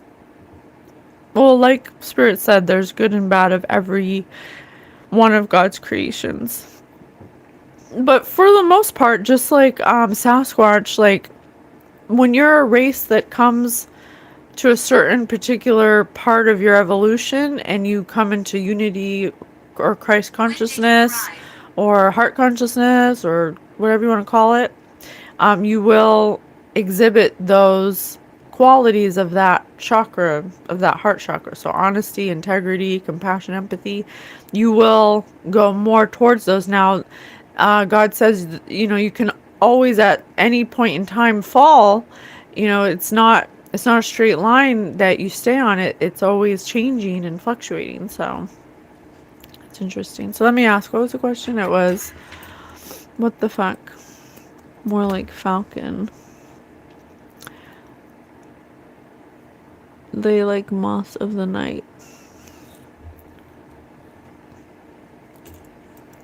Patience. Spirit just said patience.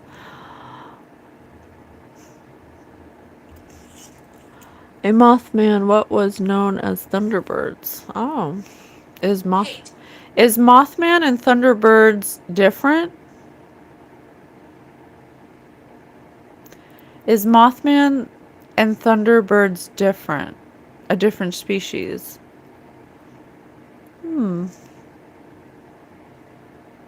It's not saying yes or no. Is there a connection between the two?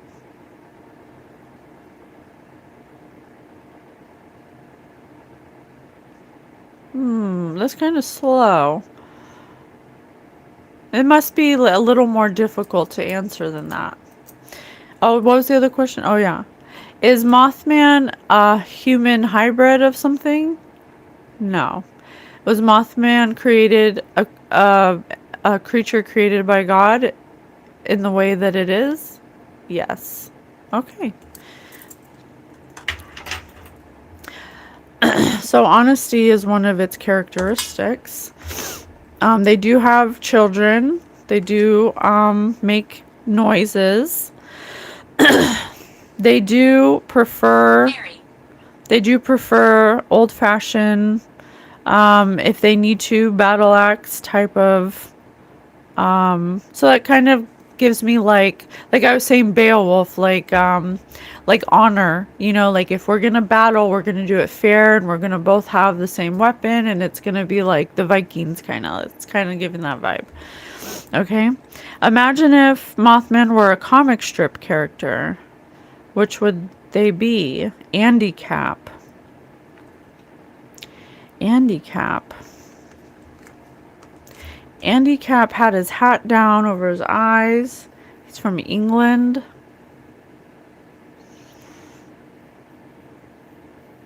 Andy Cap. Let me look that up. I'm not familiar. I was hung here. Andy Cap.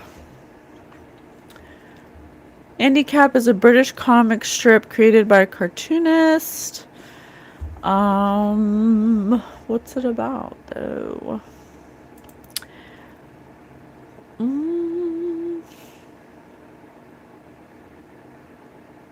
Chronicles of life, working class type.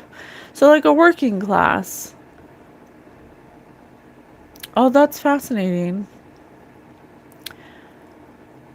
So they have some kind of job. They have a particular job. What is this job that you have? Let me look in the fifth dimension. What is what's the purpose that God's given you on the earth realm? Astrological alignments for the conscious mind, for the human experience. Oh, for the electromagnetic fields, finally attuning the vibrations of the earth fields. Interesting. That is fascinating. So your job is to stay here. Your job is to something with the electromagnetic field. Oh, something about grounding, peacefulness, balance within, non-attachment, non-judgment, unconditional love. Oh my gosh, Mothman. Oh, that's so angelic energy. What? Angelic force. In physical expression. Oh shit! Messengers right here, teachers of God source, come to assist you along the way. Not limited by physical form. Electrically fine-tuned. Oh my gosh. Mmm. So their role is to Be very careful here. so their role is to ground in God energy into the Christ grid. So that way there is some kind of foundation of that energy that exists, even if like a bunch of nonsense gets, or distortions of that get piled on top of it. Theirs is to ground and to constantly be cleaning or attuning or creating attunement. So that way, as the energy or the electric grid fluctuates,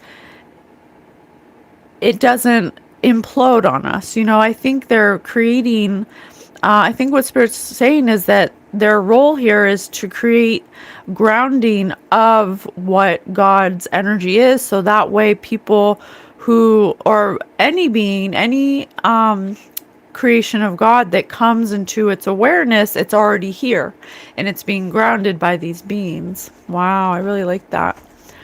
Architect is the highest. I create what you spend your money on. Say what? Right? That's pretty cool.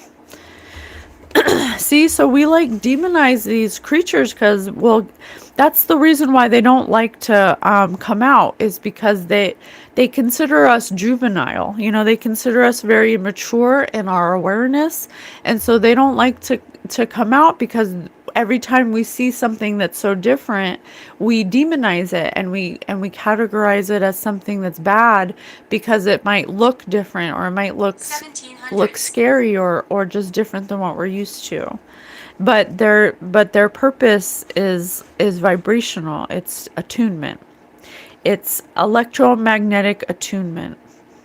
And it says they come from the angelic realm. It doesn't say that they're angels, but they have that energy. And so their energy is constant in this state. It doesn't fluctuate like ours. Like, they are in this energy. And so they anchor in the angelic energy. So when we tap into it and when we get to that level, it's here on the planet. So that way we can align with it. We can find alignment. Hi, Robin. Fascinating. We're learning a lot. There's something about dreams. They may visit us in dreams.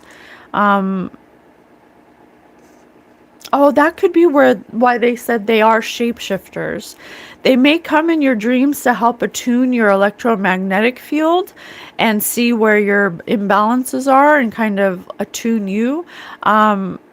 In your dream state, but they'll shapeshift in your dream state, so that way they'll come to you in a person you're comfortable with, or like a celebrity or something like that. So just like the the shapeshifters that are bad like to use dreams to infiltrate people's dreams to trick them, well, the divine can do the same way, but in a good way. So it says that Mothman is an electromagnetic attunement, angelic attunement source, and they help with the mental capabilities and physical reality and the limitations of your mind. They help, they possess no boundaries. There's no people with small minds. They are not of small mind. They have only limited themselves. Yeah. They wish for us to open and unblock the mind and bring forth all that is possible with love and kindness. Wow. I love that. So Mothman's awesome. Yes, let's learn about the Nephilim. Absolutely. We know, so let's see what they tell us. Okay. What are the Nephilim? The Nephilim are enigmatic giant beings mentioned in the Hebrew Bible. as the offspring of forbidden unions between sons of God, interpreted as fallen angels and daughters of men. They are characterized as mighty men of old and men of renown. The children are heard. Which is interesting because if they are enigmatic giant beings, why are they calling themselves mighty men? Like if they're Kiss. not men, then why are they calling themselves men? So that's what I don't understand, why they do that. Understood to be giants, reinforced. Oh wait, understood to be giants. So just giant men. But then if fallen angel, see, this is why the Bible is confusing. It could be metaphorical. Fallen angels, that I'm going to do a reading on just stuff in the Bible someday, but if we fall as humans, when we nurture and grow lower astral energy and behaviors, and that is a way of falling, when we fall into our dark shadowy aspects of ourselves, because essentially we're divine, right? And so if we're not operating in divine energy and we fall off of that energy spectrum, doesn't that make us all fallen angels? So then my next question is, what if they're talking about making karmic babies?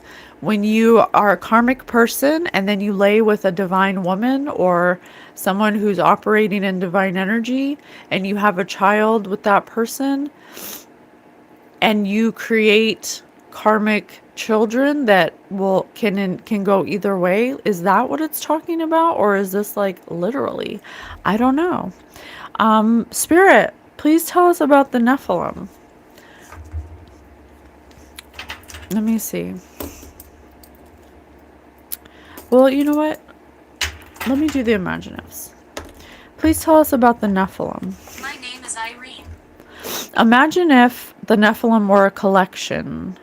What would they collect? Empty beer cans. Yeah, empty beer cans. Empty vessels. Oh. Empty vessels.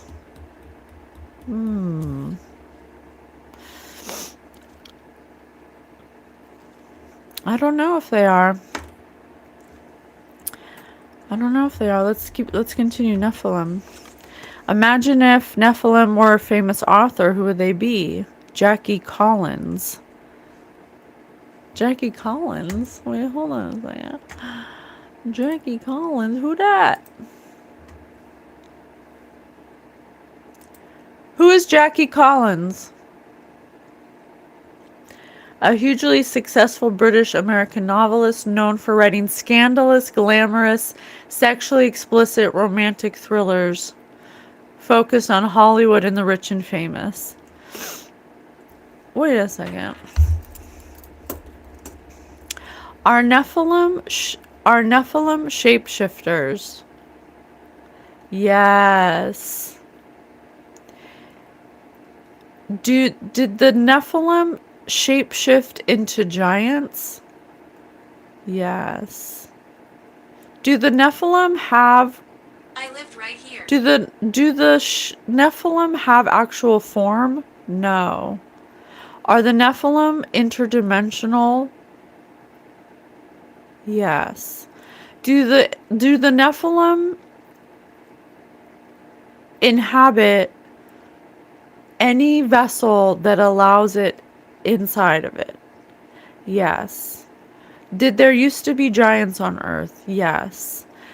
Did those giants practice fertility rituals? Yes. Did those giants allow the shapeshifters to inhabit them? Yes. Is that what they mean by the Nephilim having children with... What was it? Maleficence. Children of God? I don't know how to pose that question. I'm going to do an imagine if. That's interesting, right? It is interesting. So it's all coming back to the shapeshifters. And the shapeshifters are immortal because they're interdimensional and they lack human bodies. It just goes back to the shapeshifters shaping their reality to fit their needs. Their needs. And their needs are always at the root chakra source of needing lustful sexual energy. It all comes down to that. And they come in different forms based on the era that they're in. And then that gets recorded in a particular way that was perceived by the people of that era. We're gonna have nuclear war. Well, let me roll the dice. We're not talking about that right now. Of course we're not going to have nuclear war. That's silly. Imagine if the Nephilim were a war or battle. Which would they be? Battle of the Bulge. Yeah. The giants were just the strongest and most vulnerable being in that era, in that time frame. And so it wasn't that the giants themselves were the Nephilim, it was that the Nephilim were inhabiting the giants. And the giants were acting as the Nephilim need them to act in order to have energy, to eat energy. Shapeshifters are a group of beings who manipulates. Yes, they are. But according to according to spirit, that's just their evolutionary path that they're on. It's not, there's humans that manipulate just as much as a shapeshifter, and that's what categorizes them as an energy vampire or a werewolf or a shapeshifter. It's because they're exhibiting the energy of these interdimensional beings that need humans or need bodies that have a particular belief system or level of awareness that makes them vulnerable to inception of thought to behave in a particular way that's of low emotion. I think the giants are giants and the Nephilim are shapeshifters.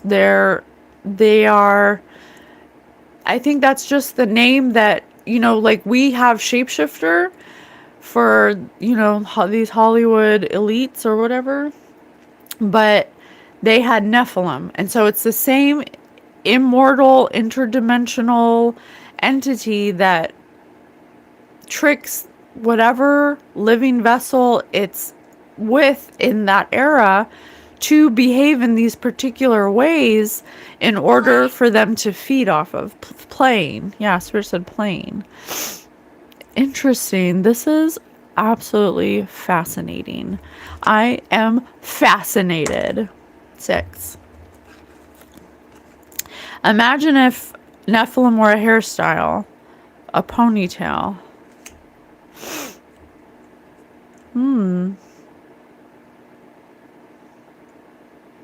Ponytail.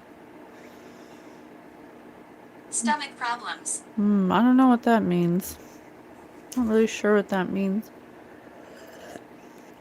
The other choices are beehive, crew cut, bowl, mohawk type bun, ponytail. It could be they pull back sometimes. Something about pulling back. Then I get what. Thank you. I get what you're saying. It's like it's full circle again. Thank you, Spirit. Oh, horse. Horse is coming up a lot. It's full. These beings are interdimensional, and so they're immortal. And so when they inhabit a human body, or when they encounter a vessel that allows them to inhabit their vessel and live a life with a body, that body only lives for so long, and then they have to get a new life and a new body, and they have to start all over again. And so there's something about pulling back because a lot of these interdimensionals create so much war and problems and havoc, and that's when God has to like come down and start the cycle over, like through a earthquake or through an asteroid or through the flood, because these interdimensionals that are also related to also connected to egregores and connected to Lucifer. It's like part of the same, and also archons. Shapeshifters, archons, Nephilims, these are all names for the same energy. They're immortal, interdimensional beings. And so, just like there's Sasquatch and Mothman and Griffins, and there's the good, heart chakra activated, interdimensionals or earthbound beings that operate in heart chakra to anchor in God energy and Christ consciousness and angelic realms. There's also beings that anchor in the opposite of that, because we're a Taurus field. We're positive and negative. We're duality. So we have to have two spectrums of entities or beings or that operate in both realms, that operate in here and here. So that way they're like constantly creating a force field that is always like interwoven and like experiencing itself over and over again. I hope that makes sense, because that's what I'm getting. I'm having stomach problems right now. Spirit just said stomach problems. Nephilim literally means giant.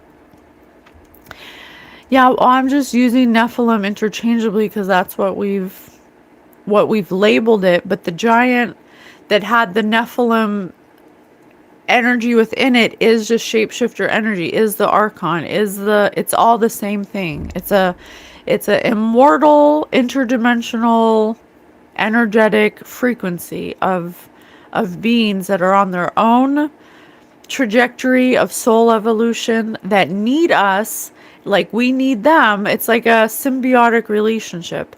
They need us to have physical experiences and to eventually come into their own heart consciousness, and we need them to also do the same thing, to elicit the darkness within us to be able to shed light on it. Sure. Oh, Walker? Don't move. Spirit said Walker earlier. What an anti-science nonsense is going on? Well, we're not talking about science. We're talking about metaphysical information. So things that are beyond science, things that are in God mode. Okay. Thank you so much, Spirit. So what's the overall theme here? Oh, wow. The spectacle manifests itself as an enormous positivity, out of reach and beyond all dispute. All it says is everything that appears is good, whatever is good will appear.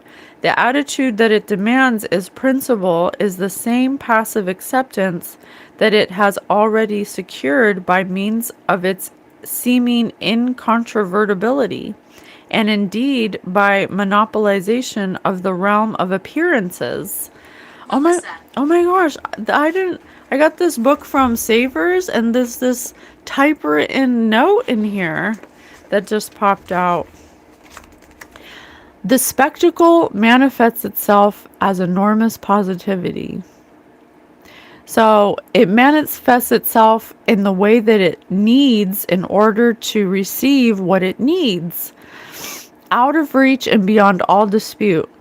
So it's always an exchange. It's always going to be an energy exchange. All it says is everything that appears is good. Whatever is good will appear.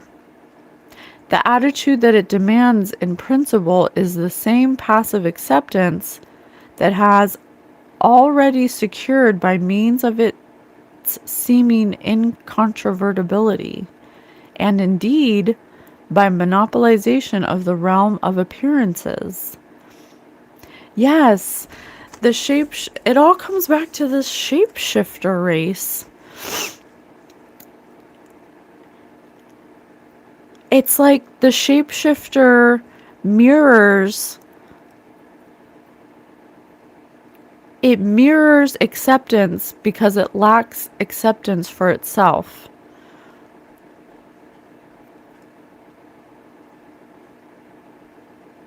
Spirit says that they need to change their attitude if they want everything to be good, then everything good will appear. But if they keep wanting everything to be bad, then everything they have will be bad. Or something like that.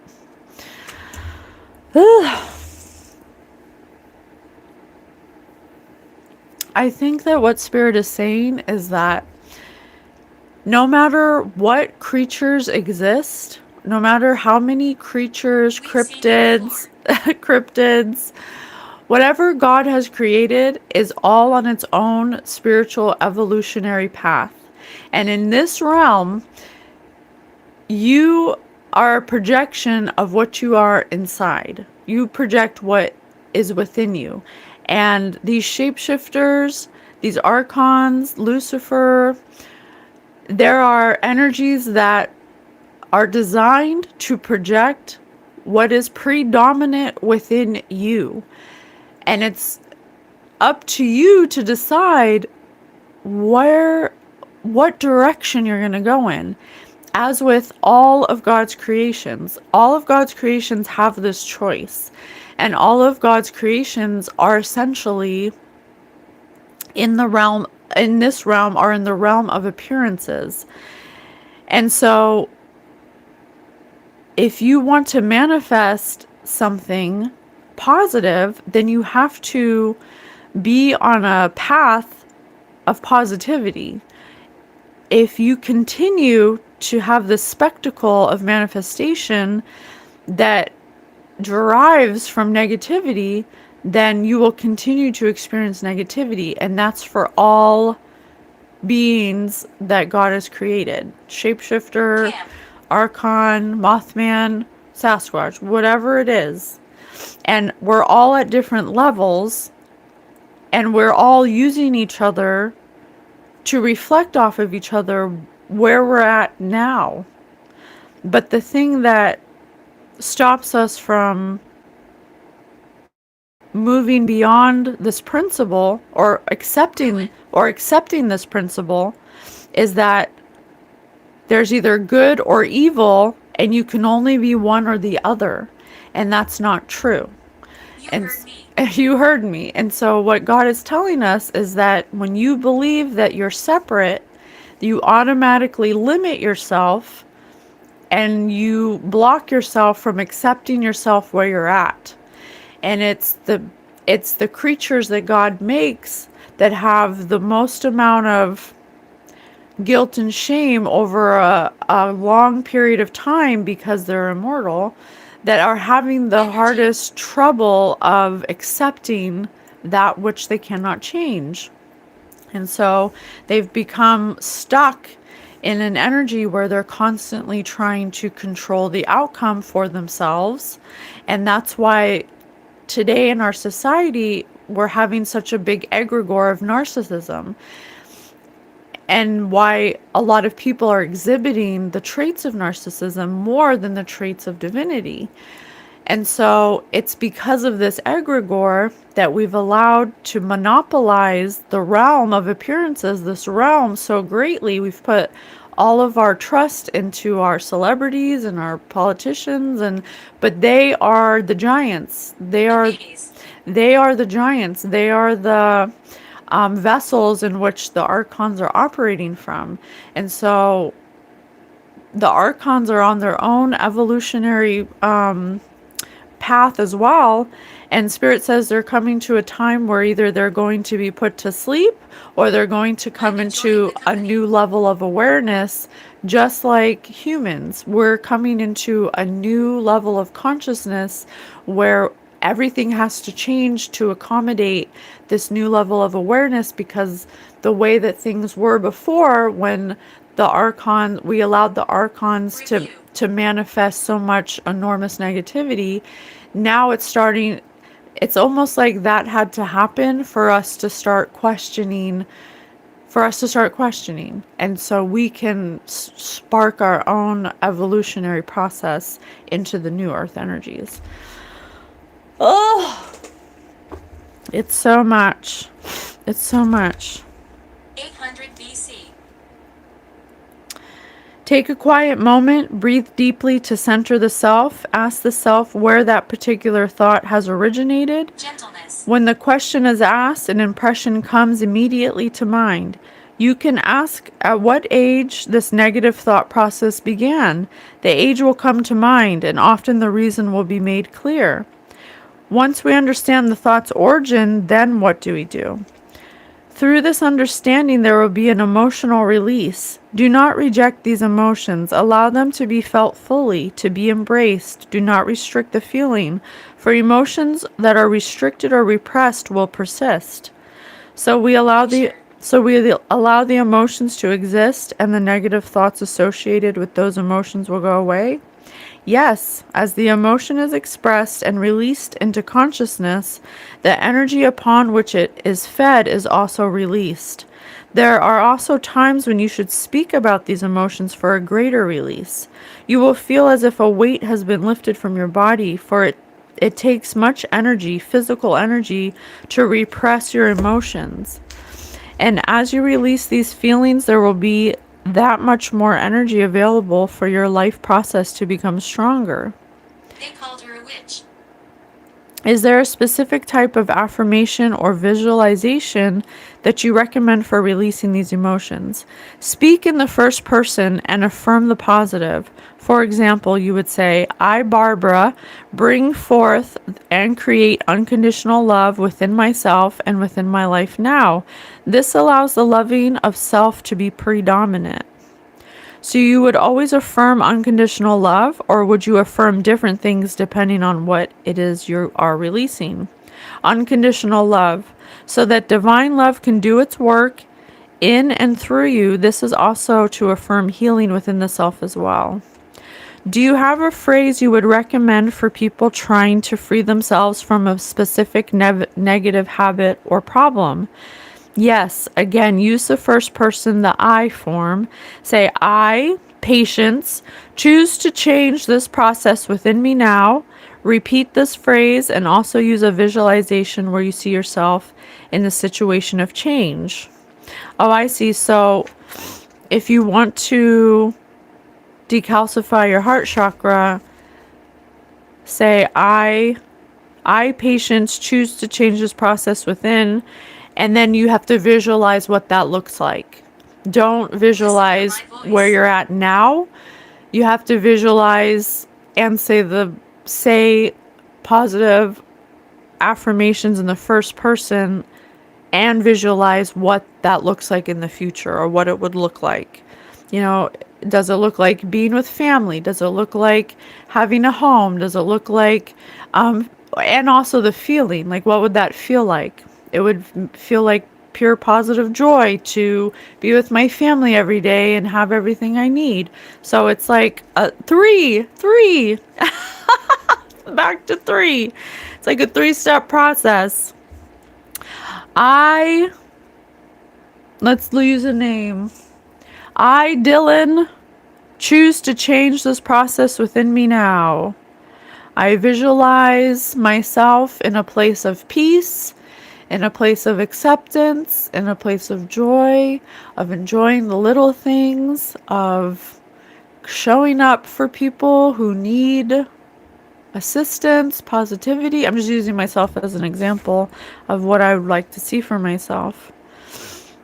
So that's the advice for these shapeshifters. If there's any, celebrities watching that are coming into the first stage of accepting what they cannot change, and wanting to move past, the thoughts that I can use my voice. the thoughts that infest their mind that are negative, you have to start here, I guess. So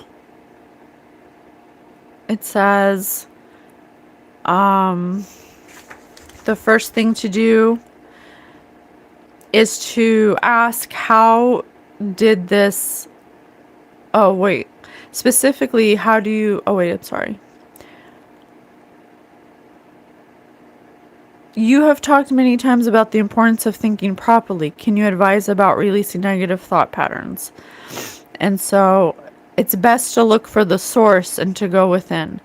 So to ask where the source of the anger is or where the source of the depression is, you have to ask for your body to release the source of the original negative thought. And then once it starts... Well, that happened, I'm going to end on this because this is fascinating. This happened to me, or it has been happening to me since I've been in a relationship with my spirit team, that in order for you to heal, because there might be things that within us that need to heal that we don't remember, that our mind repressed, or that we're just too young. And when we don't have the origin of the emotional disruption, we often will feel these... Thank you. We'll feel these negative emotions, but not have a source of where they come from or a reason for why we're experiencing it. And because we don't have the origin, we often attribute it to other things that it's not, and we start, ruminating because we can't find a source or where to start. And so Spirit is saying you have to ask for your body or for Spirit to help you show you the origin. And that happened to us in the shower a couple weeks ago, where we knew we had something, but we weren't sure what it was. And so we kept getting guided to do a spirit bath with salt. But I don't like to take baths. I like to take showers. So I just rubbed the salt on my feet in the shower. And instantly after doing that, I got a thought of the person, and then I got a spontaneous retrieved memory of something that I had forgotten and that I spontaneously remembered. And I was able to release it in the shower and go and feel the feelings of that emotion and that repressed memory.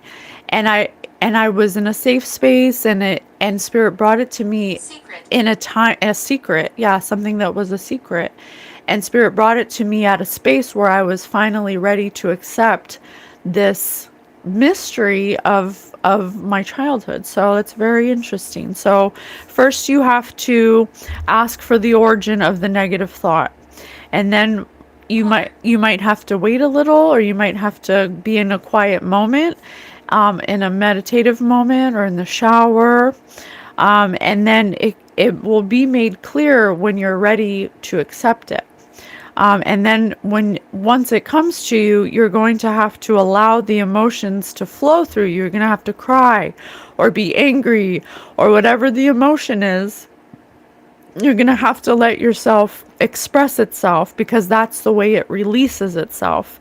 If you cut that part off, you will repress it again, and it will show up in different ways through your life, through people, places, and things. So that's 2. And then the third part is to affirm unconditional love. So be generally specific, Spirit always says. You don't have to, find the specific negative habit or problem. If you have multiple ones and you're like, oh, that's daunting, just focus on receiving unconditional love, so that way you're allowing that in to be able to transmute what's already, what you want to be transmuted. Are you staying here? If that's your intention, Brandon, maybe it works with anything. Maybe you do an experiment on that. I don't know. But we're talking about emotions and healing. Yes, patience, do everything with love and intention. Absolutely, Marie. All right, this was a long one, you guys. I'm going to go. I love you so much. That was such a wonderful one of my favorites. I love you guys, and I'll see you on the next one. Bye.